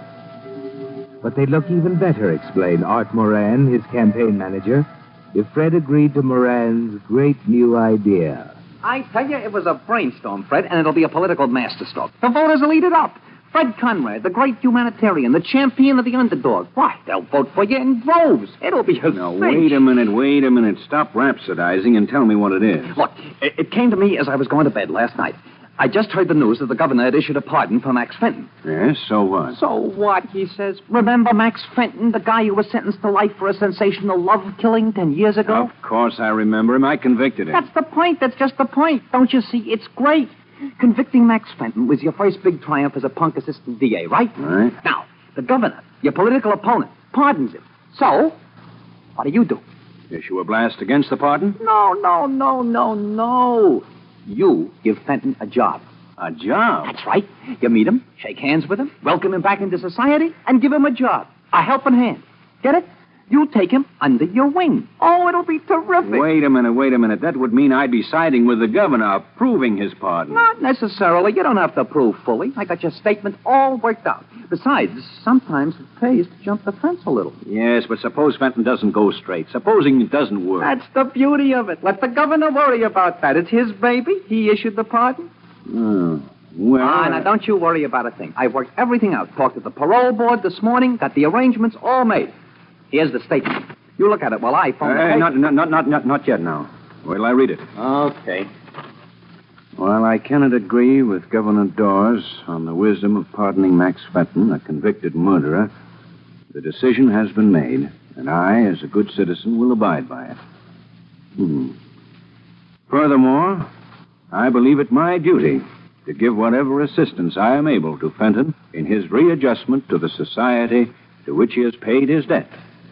Therefore, I have decided to employ Fenton in my home and to offer him every opportunity of once again becoming a useful member of the community.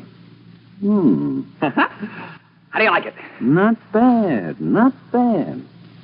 I'll do it.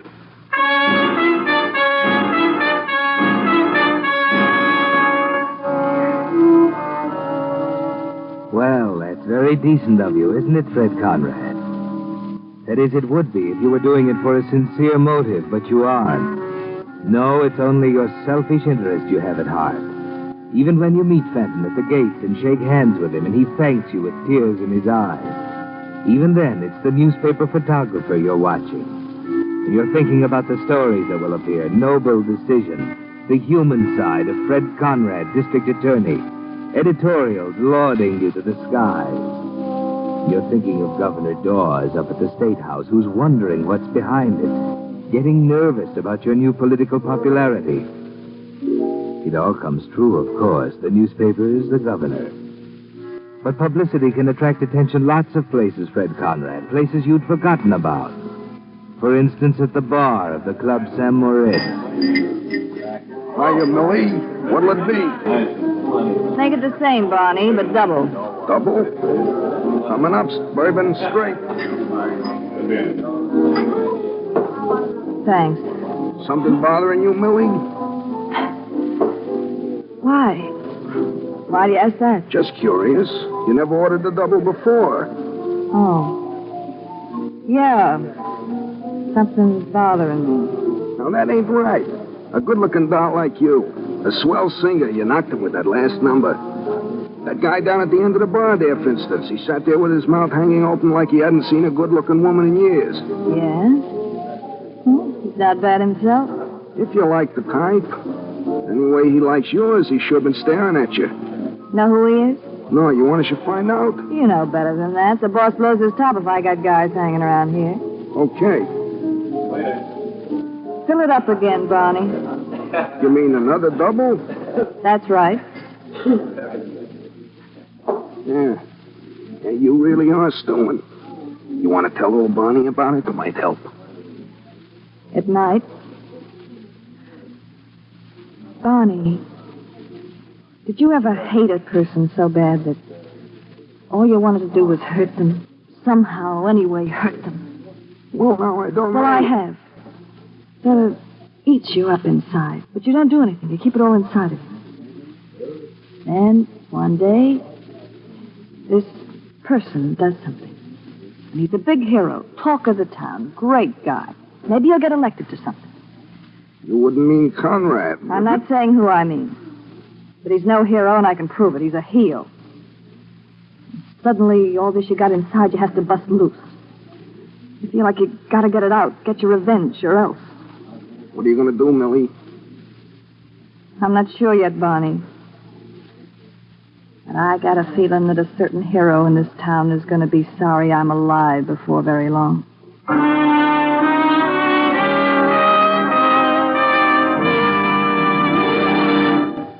Have you tried new Signal Ethyl? If you have, then you know it's the post-war gasoline you've been waiting for. the gasoline of tomorrow that's available today at your neighborhood Signal gasoline station. Motorists who have tried it can tell you about the pep, the pickup, the anti-knock of new Signal Ethyl. Oh, but that'd be spoiling your surprise. Just get a tank full of new Signal Ethyl and make that wonderful discovery for yourself. Touch your foot to the accelerator and feel that old motor get young again. Feel that performance you never dreamed was built into your car. Oh, there's real driving fun. New Signal Ethyl driving. So make it a point to stop this week at one of the friendly stations displaying Signal's familiar yellow and black circle sign. Say, fill her up with Signal Ethyl. Be among the first to find out how much fun driving can be with new Signal Ethyl. And now, back to the Whistler.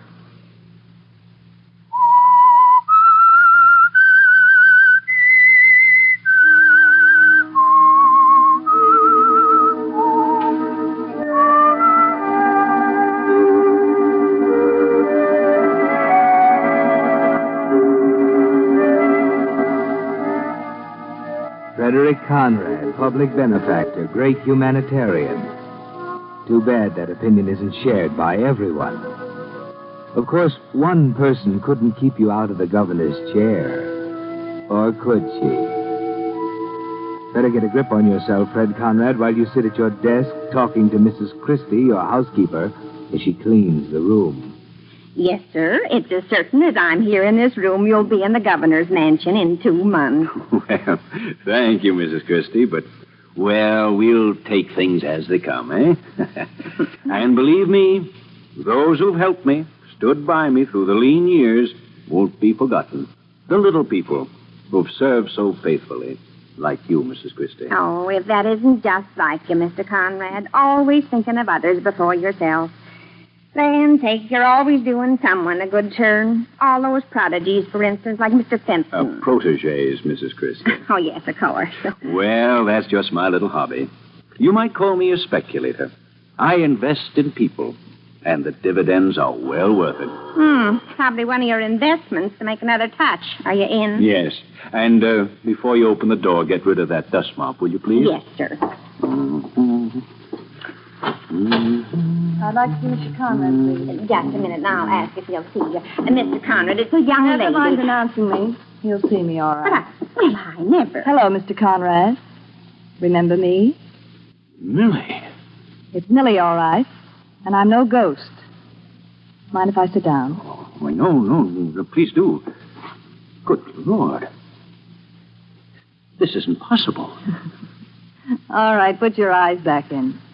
I told you I'm no ghost. I'm little Millie, Mildred's daughter. Remember me, Uncle Fred? Little Millie? Mildred's little girl? Well, of course, Millicent. Yes, Millicent. Now that we've got that settled, suppose you close the door. I'm here to talk business. Well, oh, of course. You may go, Mrs. Christie. There. Well, now, where have you been keeping yourself? Did you say something about talking business? Yes. And I don't like snoopy housekeepers. There, the whole thing. There. Well, my friend, you've done all right for yourself now. District attorney, next governor. At least I know you won't be satisfied until you are. You seem to know me pretty well. I ought to. Do you think I've forgotten what you did to my mother? You killed her. Just as surely as if you'd stuck a knife in her heart. Millie. She committed suicide because of you. Yes, governor. I know the real Fred Conrad. And I've got an idea there are a few other people in this state who might like to know the Fred Conrad I know. That letter in your hand. Looks familiar, doesn't it? Hands off. I've managed to keep this nice and clean ever since Mother died. I don't want to get it all smudged up. But I just wanted to compare it. You wanted to compare the stationery to that letter on your desk? Oh. No wonder you looked scared. Still using the same personal stationery, same letterhead, Frederick Conrad. Same thick gold engraving. I hope you're smart enough now not to write love letters on that paper. What are you getting at? Ever hear of a smear campaign? Sometimes it takes a lot of big guys with a lot of pressure to blot out someone's career. And sometimes it just takes a girl with a letter or two. You're threatening me with blackmail. My mother was a rich widow. You took her for every cent she had. You were going to invest it for her. But I was. Could I help That it if wasn't things enough. didn't go... You told her you loved her, promised to marry her. I've got a complete record of your crooked, worthless promises in the letter I've got. Even when she had a chance to marry someone else, you ruined that. Listen to this. My darling, I must see you before you take this rash step. You know I love you, and I don't intend to let anyone come between us.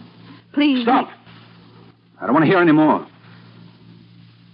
That was the night she jumped in the water at Cypress Point.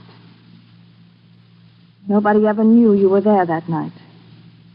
Except me. How much do you want for that letter? Well, let's say $30,000. Isn't that about what you took from Mother? Are you out of your mind? I don't have that much money in the world. Okay, I'll take it on the installment plan. And we'll start with $5,000 by next Wednesday. Oh, you cheap little blackmailer. Cheap is hardly the word. I think you'll find me rather expensive before I'm through with you. Wait. Who's there? Me, Mr. Conrad. I brought the car. Oh, I'm sorry. I didn't know you had company. It's all right, Max. Well, what's the matter with you two? Huh? I'm sorry. Well, hello. I remember you. You were at the bar at the Summer Ritz the other night. Yes, I suppose I should apologize for staring as I did. You two know each other? Well, not really. You might introduce us, Uncle Fred. Oh, yes, of course. Millicent, this is Max Fenton. Not the Max Fenton. Yes. I'd better be going now. I just brought the car out. Well, it's all right, Max. I won't be needing it. You can go. No, wait. I was just going. If you don't mind, Uncle Fred, Mr. Fenton can drive me home. Oh, yes, if he's not busy. No, I'd be very happy to. Good. Then we can go right now. But, Millie... Our business is all finished. I'm sure we understand each other, don't we, Uncle Fred? And I'm sure you'll make the necessary arrangements by, shall we say, tomorrow night.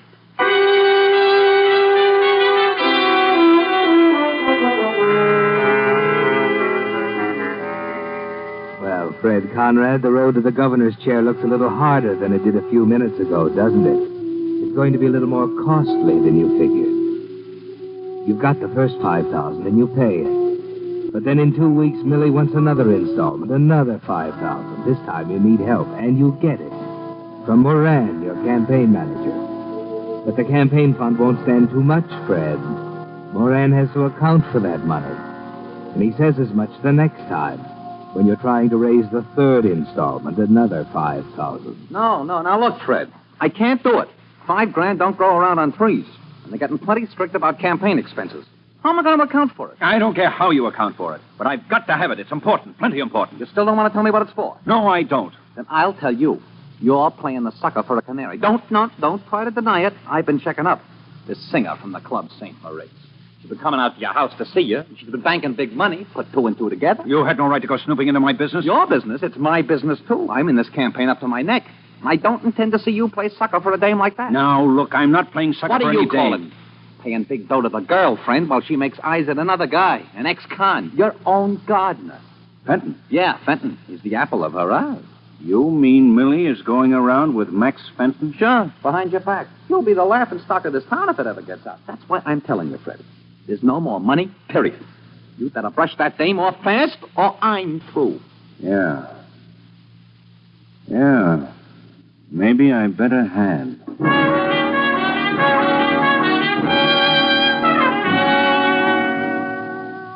Now, Fred, what's going through your mind? When Moran told you about Millie and Fenton, a great idea burst in your mind, didn't it? A great idea. But wait, Mr. District Attorney. You're thinking about murder. Murder, Fred Conrad.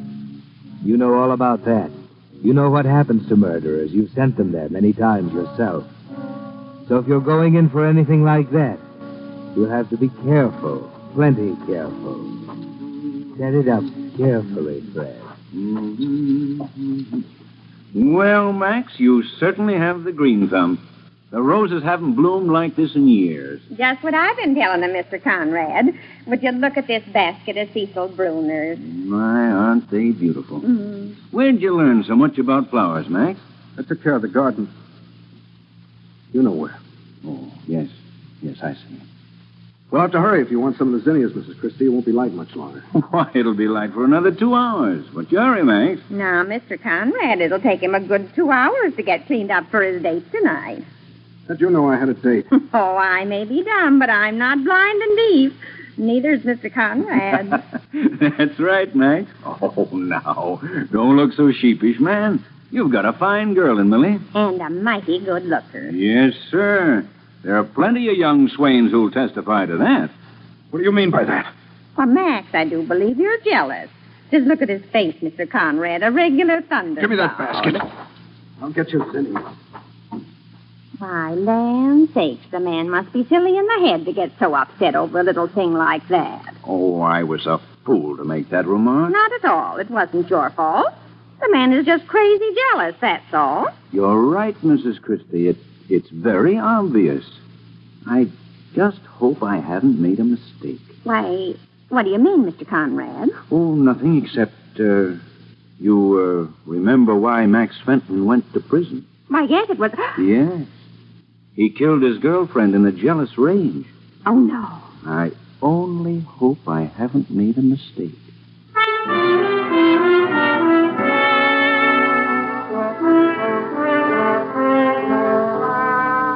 Nicely planted, Fred. Mrs. Christie will remember that later, won't she? The rest of the plan is taking shape in your mind, too. It's so simple.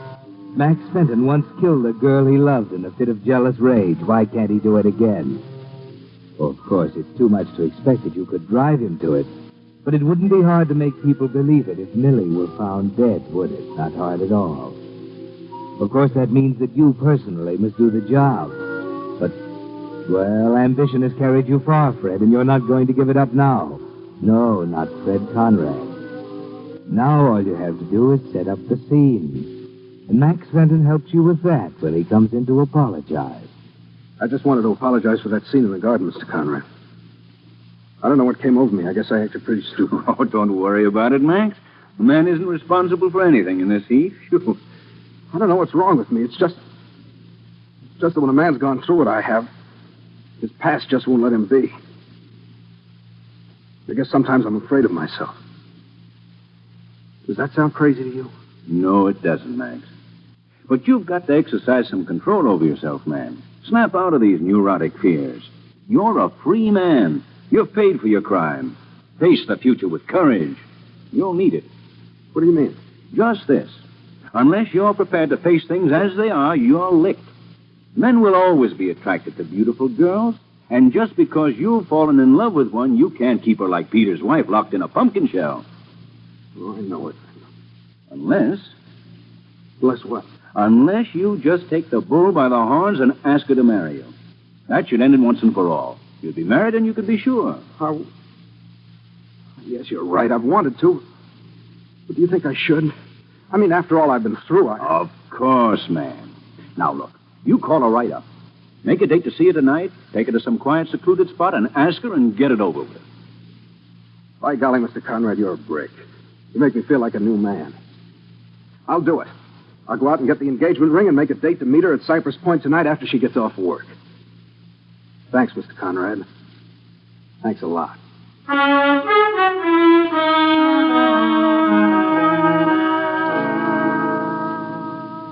Yes, thanks, Fred Conrad, for setting everything up so well. If Max Fenton only knew how well. It's going just the way you planned. You wait long enough for Max to have made his call. Then you put in one to the same number. Hello? Hello, Millie. Are you alone? Of course I'm alone. Who's this? It's Fred Conrad. Listen, I'll have that money for you tonight. Well, tonight's only Monday. It's not due till Wednesday. But you don't understand. I'll have all of it. So what? Hey, you mean the whole amount? Yes. I had a pretty hard time raising it, but I'll have it all for you tonight. Well, it'll keep till Wednesday. I've got an important date tonight. I know all about your important date, but this needn't interfere. I'm not keeping that much cash on me any longer than I have to. I'll get it to you tonight, and you see that you have those letters. Look, I told you, I can't... What time is Max meeting you at Cypress Point? 11:30. I'll be there at 11. I'll give you the money, get the letters, and be gone in 10 minutes. Say, what are you trying to pull? The setup sounds phony to me. I'm getting fed up with this business, Millie. And I'll wash my hands of it once and for all. Either you'll agree to my proposal, or we'll just forget the whole thing. You go ahead and carry out your threats. At this point, I'm beyond caring. Okay. Skip the dramatics. Meet you tonight at 11. And see that you're on time. I will be. And see that you remember to bring those letters.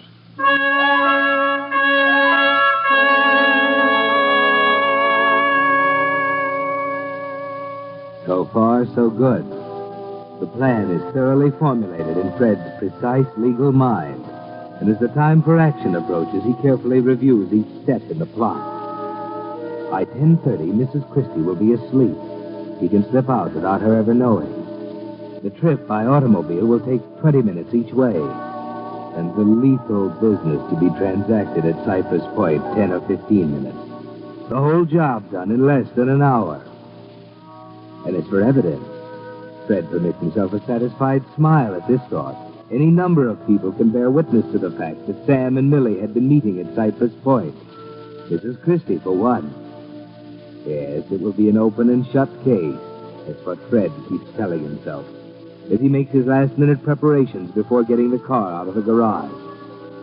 He stuffs the envelope with paper.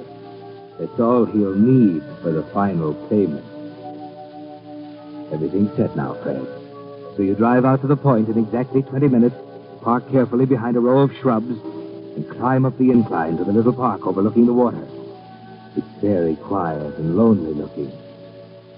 There doesn't seem to be anyone here. Until suddenly you see her, lying on the ground. Millie! Good Lord! She's dead.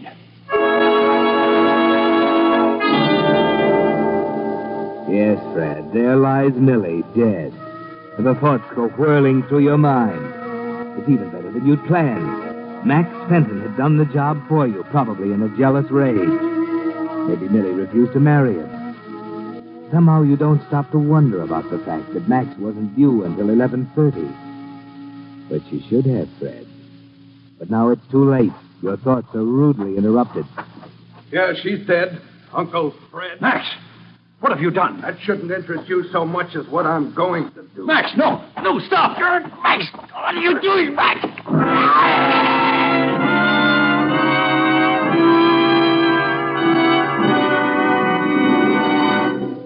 The Whistler will return in just a moment with the strange ending of tonight's story. Meantime, a word about the gasoline you've been using this week. Has it had quicker starting, faster pickup, higher anti-knock than any gasoline you've ever tried? It has, if it's been new Signal Ethyl. For Signal Ethyl is that new post-war gasoline drivers are buzzing about. As superior to pre-war gasoline as the jet plane is to propeller power. Yes, no matter what year that car is you're driving, it'll seem years younger when it takes its first power-packed draft of new Signal Ethyl. Oh, but wait a minute. You needn't take my word for this superior performance. There's a better way. Just stop at the friendly station in your neighborhood displaying Signal's familiar yellow and black circle sign. And let a tank full of new Signal Ethyl talk for itself. See if you don't agree with me that there's an entirely new thrill in driving when the gasoline in your tank is new Signal Ethyl. And now, back to the Whistler.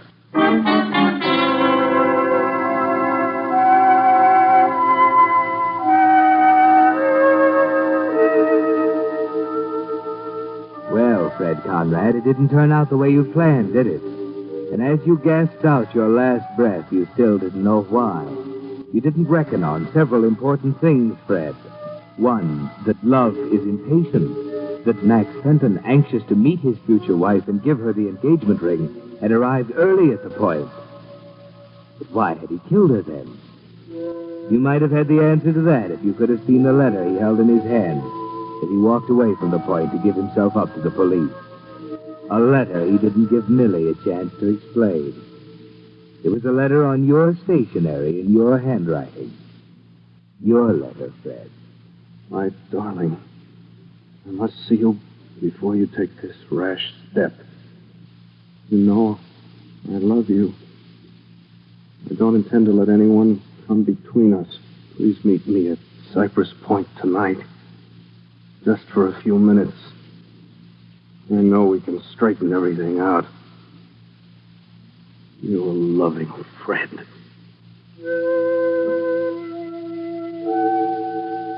Yes, Fred. The letter you wrote Millie's mother long ago. The letter you were going to buy back with murder. The irony of it was you wouldn't have had to. You see, Millie was in love, too. She decided you'd suffered enough. Her revenge was complete. She intended to give the letters back to you tonight and keep the $10,000 she already had as a wedding present from you to her and Max Fenton. Too bad, Fred. It might have worked out so well.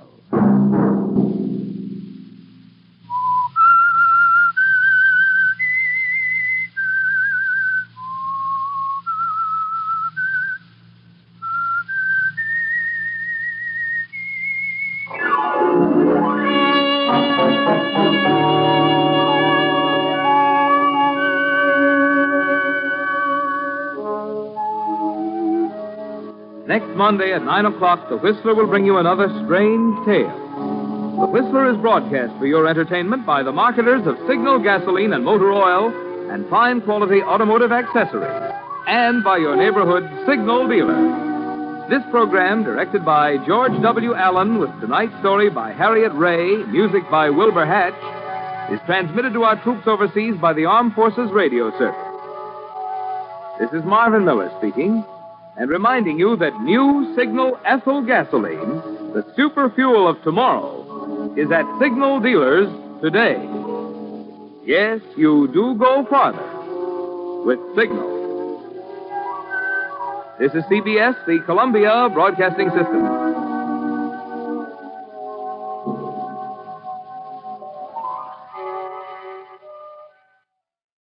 From 80 years ago, September 3rd, 1945, The Whistler on Classic Radio Theater with Wyatt Cox. Visit our webpage at classicradio.stream. Coming up next, Romance. Americans have always been noted for their know-how. And you young men in search of a career, you can put this practical talent to excellent use in one of our nation's many engineering schools. At the present time, we need engineers. We need them to maintain our scientific and engineering superiority. So look to your future, to America's future. Plan now to become an engineer. Now on Classic Radio Theater with Wyatt Cox, another episode of Romance. This goes back 70 years to September 3rd, 1955, Maddon's Folly. Now from Hollywood, Romance.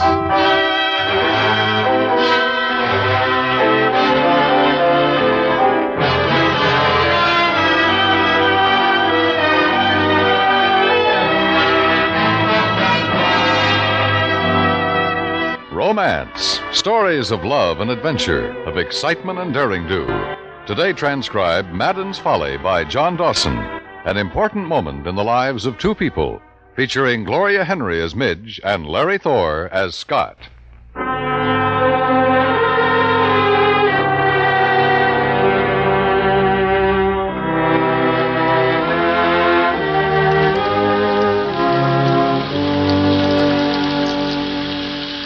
Thee, our heavenly Father, who knoweth all things, we commit the body of our beloved to thy eternal care. Thy will be done. Thy will be done. Trusting ever in thy mercy, we invoke the consolation of thy sheltering wing. Midge, Oh, my plane got fogged out, or I'd have been here on time. it's all right, Scott. He won't know the difference. Earth to earth, ashes to ashes, dust to dust, in sure and certain hope of resurrection into eternal life. In the name of the Father, and of the Son, and of the Holy Ghost. Amen. So that's that. Yeah. How you feeling, Midge? Terrible, terrible. Where's the rest of the family? Mom's still in Japan. Aunt Grace is too sick. Yeah. I made it a private affair. I didn't want them all to... You know, Scott. Sure. You feel like a drink? Oh, I sure do. I rented a car. Let's get out of here. All right. Midge. Goodbye, Daddy. Come on, Midge.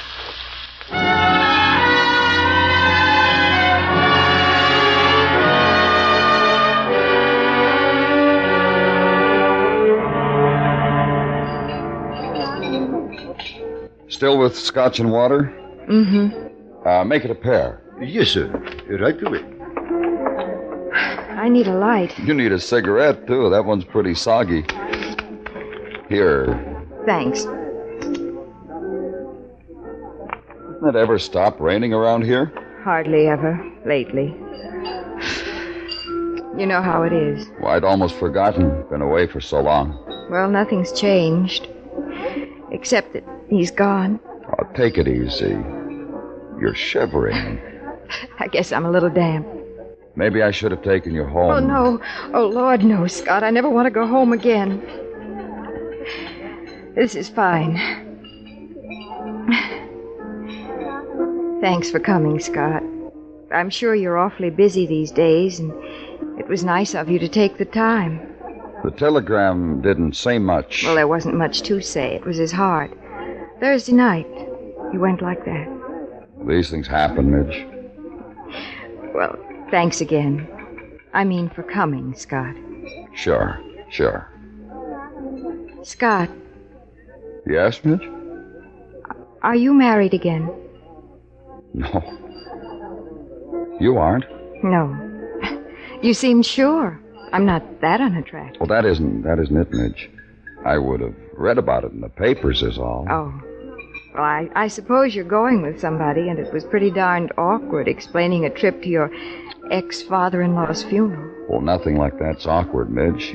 He was a fine old man. I liked him. Are you going with someone? No one in particular, Midge, no. Oh. Here we are. Oh, fine. Thanks. Sir?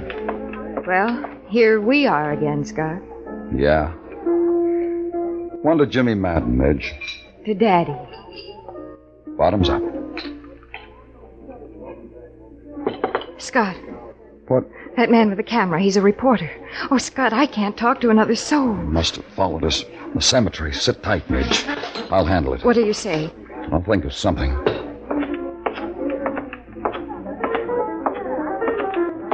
Just a minute. Pardon me, buddy. I want to talk to Miss Maddon. We'll get to you in a I'm second. Speaking for Miss Maddon. Who are you? A friend of hers. Look, she's pretty weary with all this. Let her go for now, huh? The daughter of Jimmy Maddon, one of the biggest men in this state's politics, ought to have something to say about her father's death. She does. Same thing you'd say about your father's death, or what anybody'd have to say. She feels lousy about it, real lousy. Okay, you made your point. Thanks. Hey, your name's Scott? That's right. Her ex-husband, huh? That's right. I mind if I take a picture of you? I feel bad about the old man, too. That's it, huh? All of it. Where are you located nowadays? Cleveland. Practicing law there? Yeah. Okay. See you around, Mr. Scott.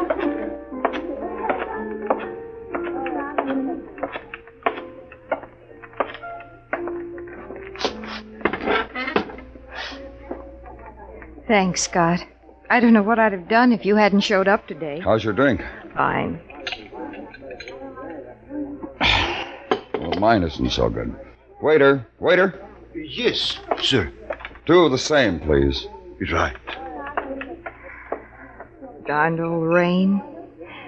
Daddy liked sunshine. Well, it rains now and then for everyone, even Jimmy Maddon. It didn't have to rain today. Not today. He could take it. Oh, you were always so practical. Just a comment, kitten. Nothing to argue about. I'd better get you on your way. No, I can sit here like this with you, Scott. And it isn't so bad. I see. Do you? Scotch and water. Scotch and water. Oh, thanks. Keep the change. Thank you. This is for the road, Mitch. Yes, I suppose so. Are you crying, Midge? A little bit. For Daddy. Mostly for you and me right now, I guess. Midge, please. I need you so much. So much. Midge. Yes. Listen to me. Listen to me carefully. My friend Jimmy Maddon died. He also happened to be your father. My father-in-law at one time. He was gentle and kind and good to me and to you. I came to pay him what respect I could at the cemetery. We're having a drink to him, to the old man, because we loved him. But 6 hours from now, my plane leaves. 2 o'clock tomorrow morning. I'm going to be on that plane, Midge, back to Cleveland and Doldrums and whatever you said it was. I'm going to think of old Jim from time to time and remember him as he was. That's about all you can do when a man's lived his life and it's over. Think of him the way he was, the way you liked him. Now, you and I were married once, and we just didn't make it, Midge. His death isn't going to change that. It isn't going to change us. We just didn't make it. We were on a merry-go-round, Midge, and I didn't like it. Nothing can ever happen to put me back on it, understand? Don't you ever miss me or want me, Scott? Sure, I lived with you 3 years. I miss you and want you, Well, but then, Midge... Scott... Don't you use it. Don't use him this way. Be decent about this, anyhow. You spoiled little brat. I'm thinking of the phone calls in the middle of the night. I'm in Reno, Scott. Now that we're no longer man and wife, let's be cuddles and sweetie. Fly out and we'll gamble together. Hello, Scott. I'm a little drunk. I just had the nicest time. I was with a prince, a real honest-to-goodness prince. Why don't you get a plane and come over to the Riviera? Stop it! It's just that I remember it. All of it, Midge. No more of it, ever. Sorry, Midge. Come on, drink up. I'll order you another one. Let's go. All right, Midge. Let's go.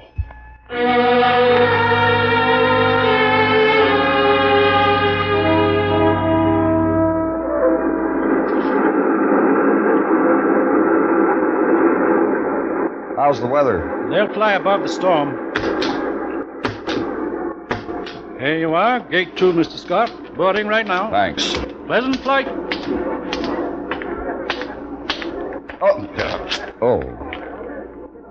Hi. Remember me, Mr. Scott? Sure. How's the newspaper business at 2 o'clock in the morning? Slow. Miss Maddon going to see you off, Mr. Scott? No. She call you or anything? We said goodbye about 9 o'clock. Is that something to write about? You know anything about the letter? What letter? Marks, the attorney for the estate, turned it over to her tonight at the house. Seems the old man left a letter for his daughter to be opened after death. So? So I wonder if she opened it and called you or anything. No. You sure? Positive. She isn't at home for interviews? I thought... I don't know where she is. No, it's just an angle. Open after death letters always make good copy. Especially when it's from a man who was big in this state. I agree. I've got to catch a plane. Yeah, I'll see you. Yeah.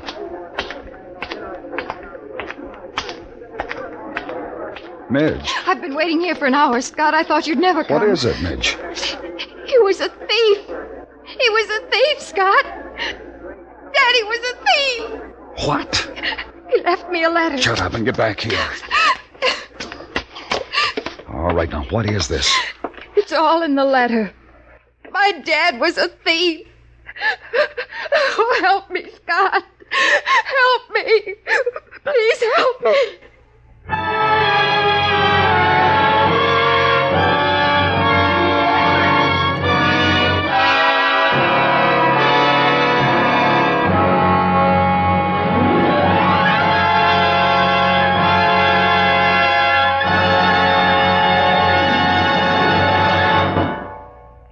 We'll return to romance in just a moment.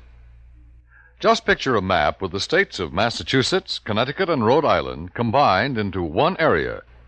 Well, last year, forest fires throughout our nation blackened an area larger in size than these 3 states. That's an appalling fact. And what's even more shameful is that 9 out of 10 of these fires were caused by human carelessness. Remember that the next time you visit your nearest forest for camping or picnics. CBS Radio urges you to remember that only you can prevent forest fires. And now for the second act of Romance.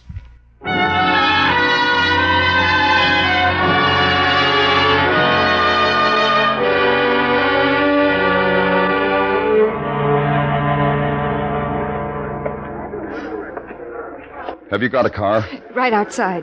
Come on. There was a reporter around here a minute ago. Scott. Shut up.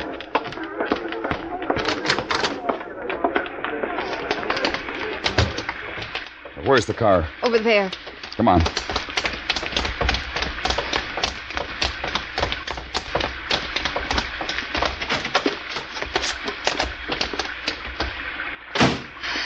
Here. Thanks. Now, what happened? Mr. Marks was at the house when I got there. The first thing he did was hand me a letter. He said he had instructions from Daddy about 2 months ago to give me the letter before anything. What do you mean, before anything? In case something happened to Daddy, to give me the letter before the will was open for probate, before anything. Okay. Here it is. That map light work? Yes.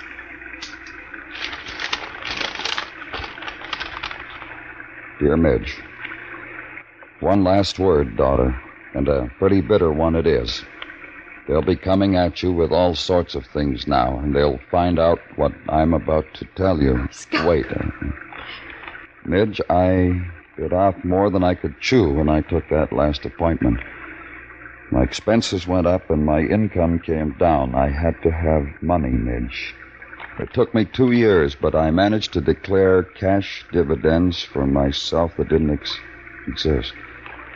I thought I could make it up, but somehow I never did. Honey, it's close to $70,000. Not much compared to what we've had and made, but hard to make up at this late date. If anything happened to me, I wanted to tell you alone, Midge, before it gets into the papers and they start cutting things in pieces. I wanted to apologize for letting you down. I only let you down this once. Goodbye, my darling. Your dad always loved you best.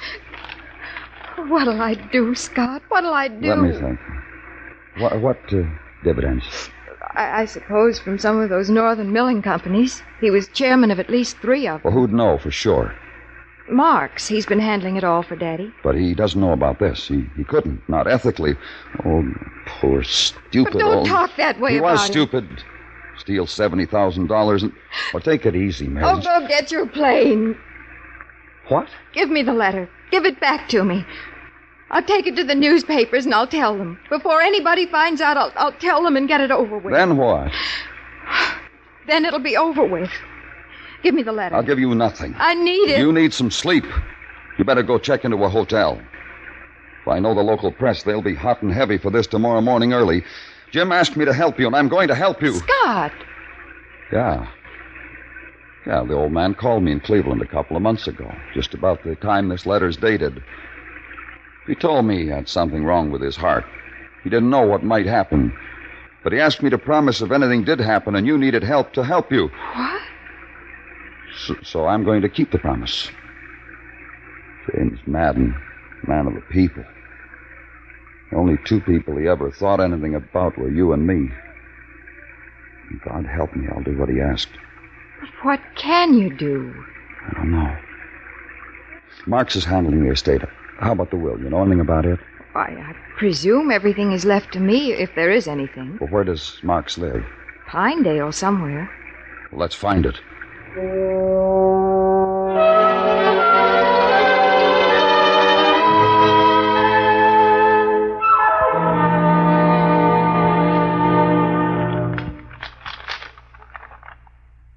Oh, this is quite a letter.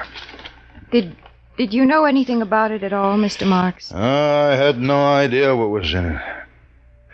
Can I get you people a drink? No, thanks. Miss Maddon? No. No, I'll have one. We're the only ones who know? Right now, yes. According to this. Well, who has to know? Who doesn't? The companies. Everybody. Can't keep a thing like this quiet. The crying won't help, Midge. There's no sense in talking that way. When do you intend to file for probate? As soon as possible. I'll have to. There are some creditors. I don't mean that. No, you know what I mean, Mr. Scott. You're a lawyer. The auditors will get busy and they'll find this $70,000 deficit right away. The companies will sue the estate, and you know how nasty that will be. Yeah. Oh, I know this is hard on you, having to face it, but there's no sense in being harsh on him. You can't try a dead man. The The companies are only interested in their money. Isn't that right? Their money and other things. It has to come out. Suppose the money was there when you filed the will. The estate isn't worth half that now. He spent quite a bit these last few years. Suppose it was there, Mr. Marks, every cent of it. All right. Suppose. If it was there when you filed, could you keep it quiet? I mean, could you arrange it so that everyone he ever did business with, everyone in this state, would think the same of him as they always did, alive or dead? That would take some doing. Could you do it? Possibly. Would you help him, Scott? It'd be helping Daddy. Mitch, where does the money come from? My trust. Huh? He gave it to me the day I was born. Irrevocable, I believe they called it. It's built up through the years, and it's mine. It's all mine. That's right, isn't it, Mr. Marks? Oh, yes. You don't have to use that. You're not liable. I am liable. I'm liable in a million ways. He spent it all on me. He did everything for me that he thought was right. Don't you see? I'm as much to blame as he is. I took it.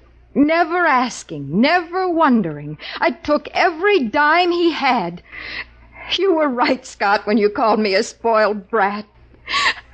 I even spoiled my father. It could be the other way around, Mitch. But it wasn't. Scott, you were married to me. I hung on to him as though my life depended on it. Everything I was or did was Daddy. He was perfection. He was everything. Now I realize it. Now.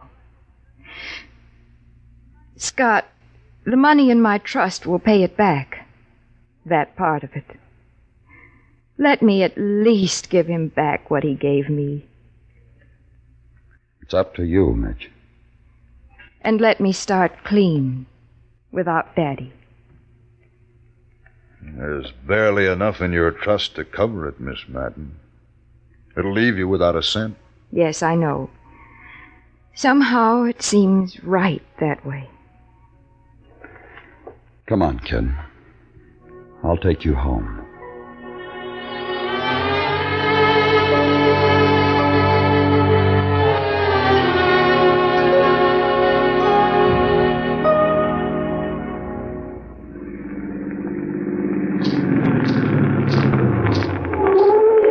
You don't have to take me up, Scott. All right. Can I say something now? Sure. Thanks again for coming. For him. I felt awfully lost these last few days, Scott. I mean, he was the only family I had. The others, oh, you know how it was with Daddy and me. Sure. When I said I wanted to start clean, I meant so I could think of him the other way. As my father. I think it's time I forgot about Daddy. I know, Midge. It took me a long time. Scott. Yes, Midge?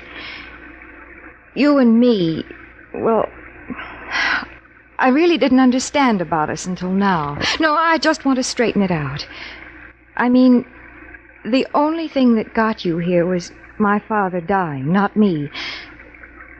Well, that's what I mean, straightening it out. Oh, darn it, I've been thinking how I'd say this all the time we've been driving. Look, Scott. Yeah? I made it pretty bad for you in those 3 years. I've thought about it many times.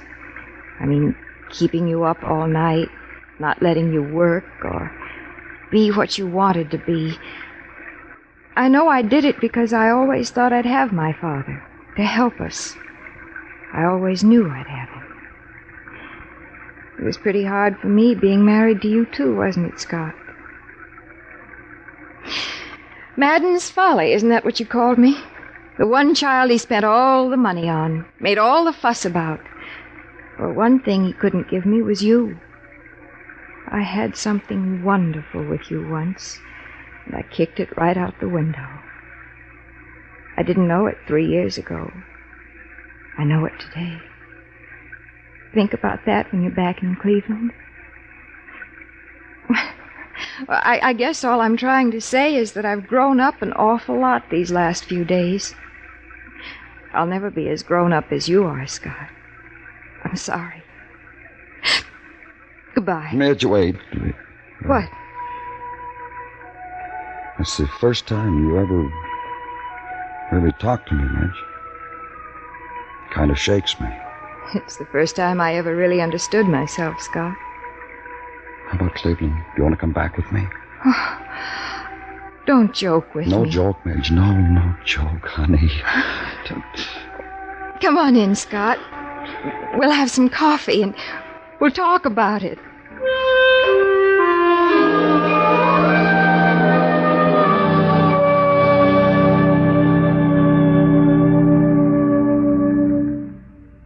Romance is produced and directed by William Frug. You have heard Maddon's Folly, specially written for romance by John Dawson, featuring Gloria Henry as Midge and Larry Thor as Scott. Others in the cast were High Everback, John Daner, and Herb Butterfield. This is Dan Cubberly, inviting you to hear Romance, transcribed next week at this same time.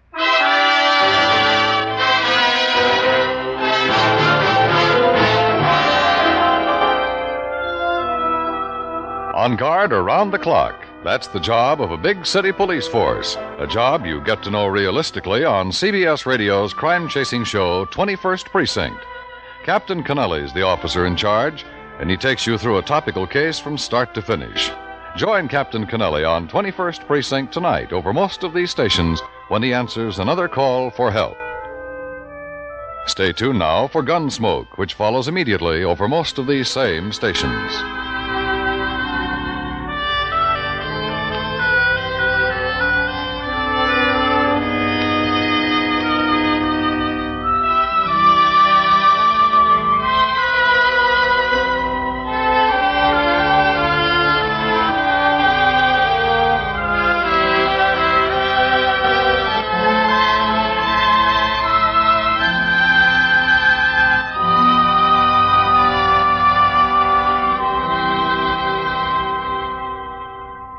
From 70 years ago, September 3rd, 1955, Romance here on Classic Radio Theater with Wyatt Cox. We'll go to Pine Ridge, Arkansas, and see what Lum and Abner are up to next.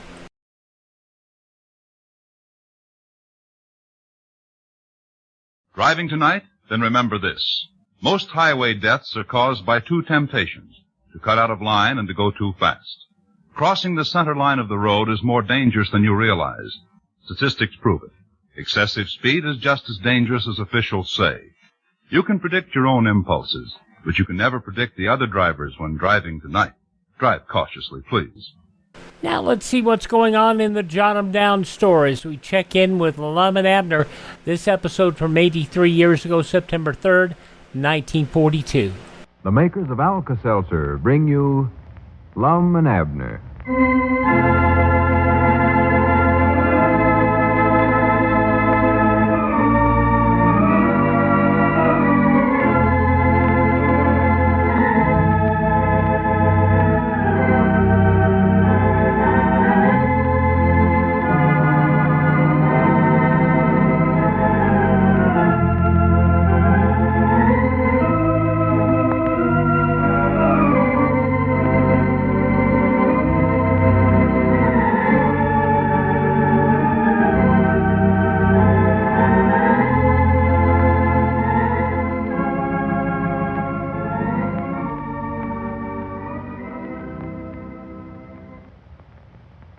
Well, sir, folks, it won't be long now.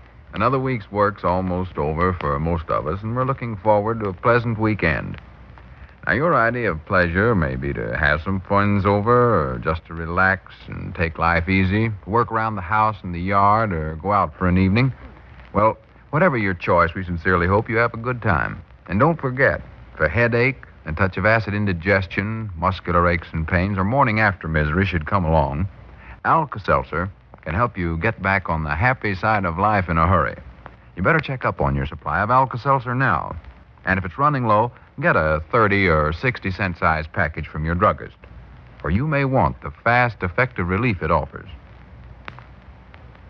And now, let's see what's going on down in Pine Ridge.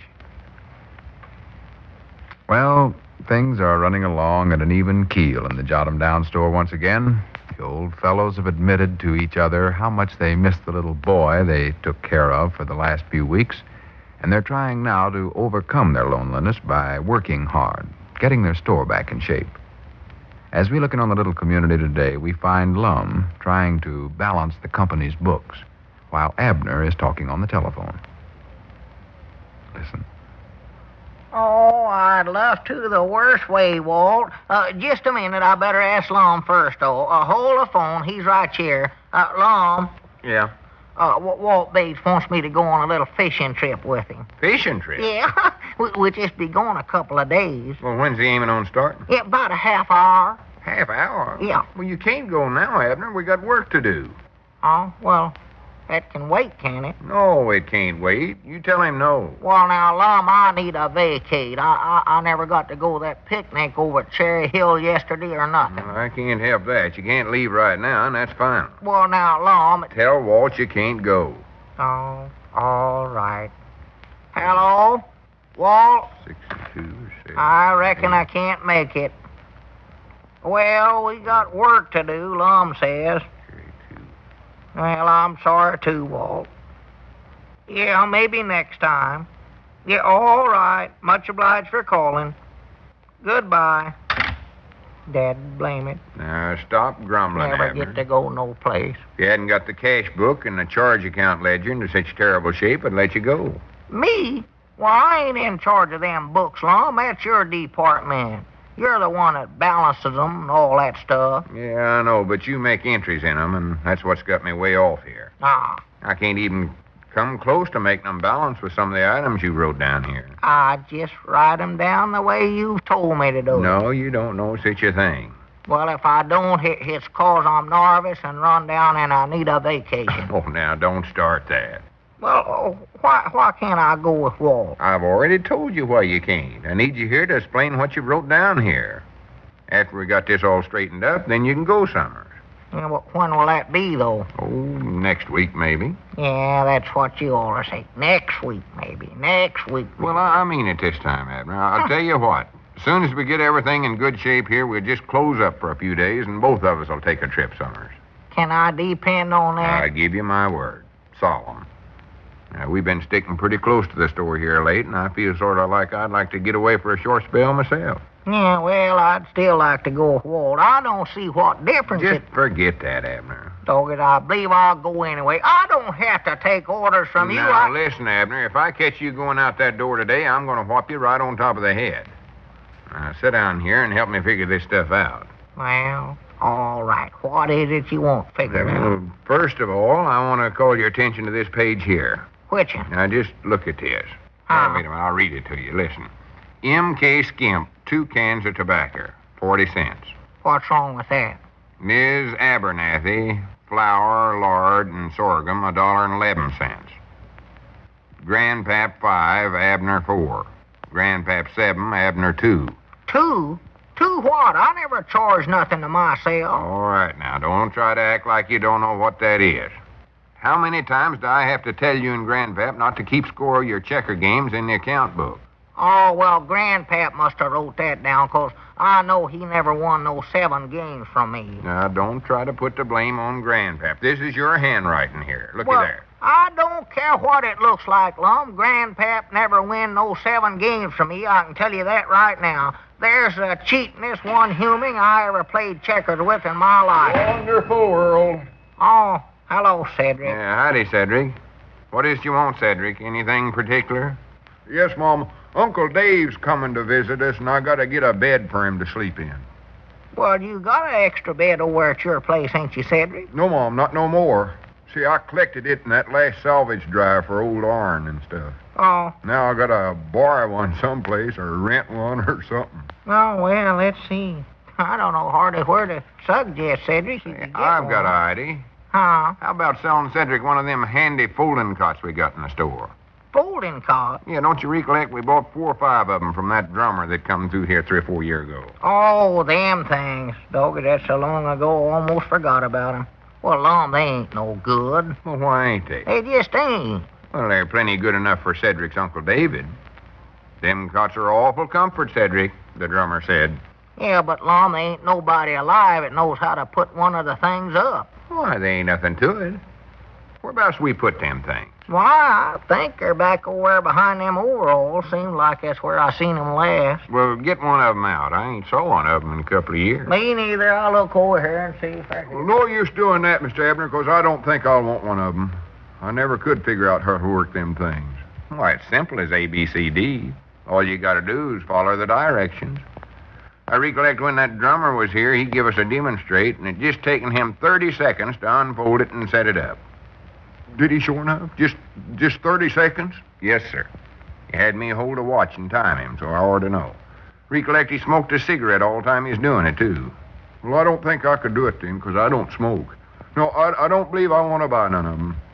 Yes, you do, Cedric. You've had them things in stock for 4 years now, and it's time we're selling one of them. We'll make him a bargain, won't we, Abner? Yeah. Can you find them all right? Yeah, they're here all right. They're stuck. I can't... Yeah, I got it now. Good. Is directions with them? I reckon so. Here's a little pamphlet or some kind hung on there. I reckon them's the directions, ain't they? Yeah, that must be it. I still don't think I want to buy one of them, Mr. Lum. Yes, you do. Now listen to this, Cedric. The new Daisy Handy Andy folding cot can be put up in 30 seconds. See there? I told you, 30 seconds.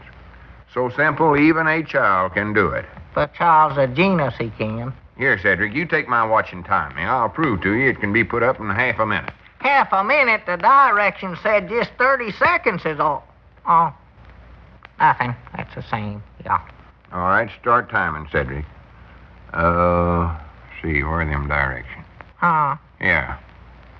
Unbuckle straps at top and bottom of pack. Oh, that's this and here and that and there, I reckon. Simple enough. Unfold top half of cot, making it form straight line with bottom half. Nothing to it. See there? Yeah, wait a minute, Long. You got one of the legs caught in your suspenders there. Watch out now. Oh, yeah. Well, that leg wasn't supposed to unfold yet. Must be a loose hinge there. Yeah, watch out, Lum. That other leg's unfolding now. No, wait a minute. Here, I'll push it back where it belongs. Yeah, that'll happen. Or wait, you got my other spender caught in it now, Abner. Hold the leg back this other way. Oh, yeah, I'll get it. Well, wait a minute. It's stuck now. Well, pull hard. Well, be careful you don't break nothing now. Yeah, well, here, Lum. Here, just a minute now. Sit down on the floor if you can, Lum. I believe I can get a better grip on it that way. That's it. Sit right down. Time's up. Huh?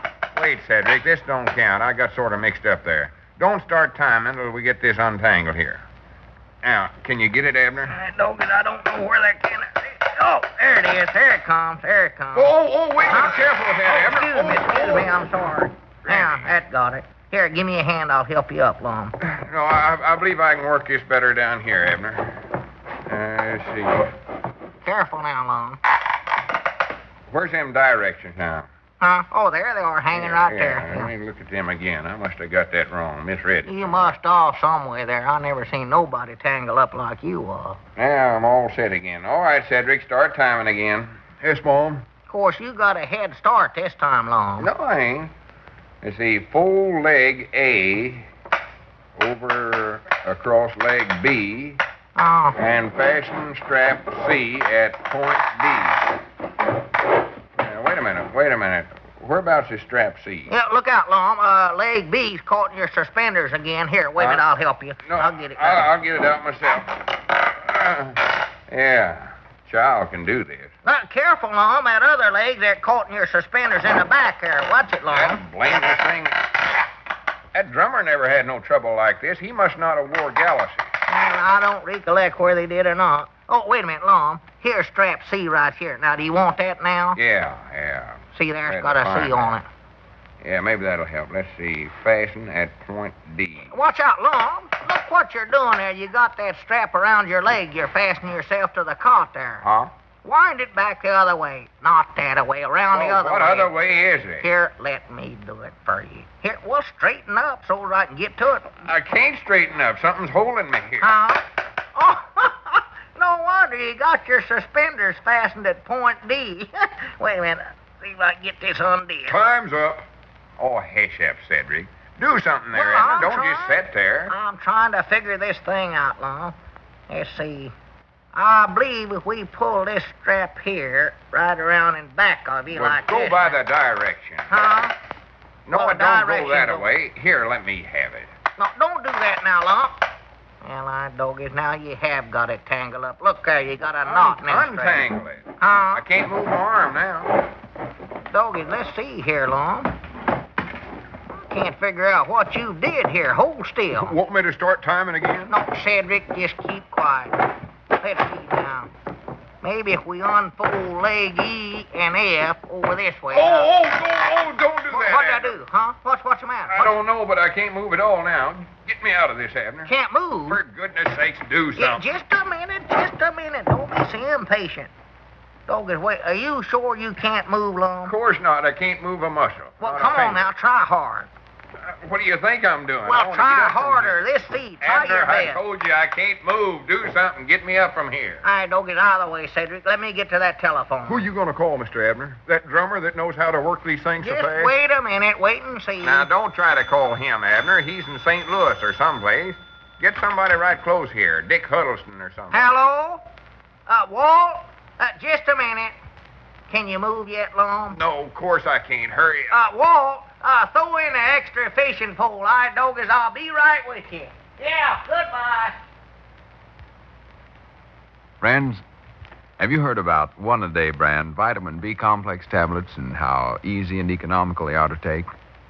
Well, in these days when nerves, energy, digestion, and appetite play such an important part in getting that job done, it pays to consider the convenience and also the economy of one-a-day B complex tablets. You see, the amazing thing about one-a-day B complex tablets is you take only one a day to get the minimum daily requirements of the B vitamins, for which requirements have been established. Yes, only one tablet once a day is all you take, and that's all you pay for, too. So think how economical the one-a-day way can be. As a matter of fact, one-a-day vitamin B complex tablets will cost you only 26 cents, or even less a week, depending on which size package you buy. Ask your druggist for one-a-day brand vitamin B complex tablets. Remember, they're made by the makers of Alka-Seltzer, and you take only one tablet once a day. That's what that big one on the package means.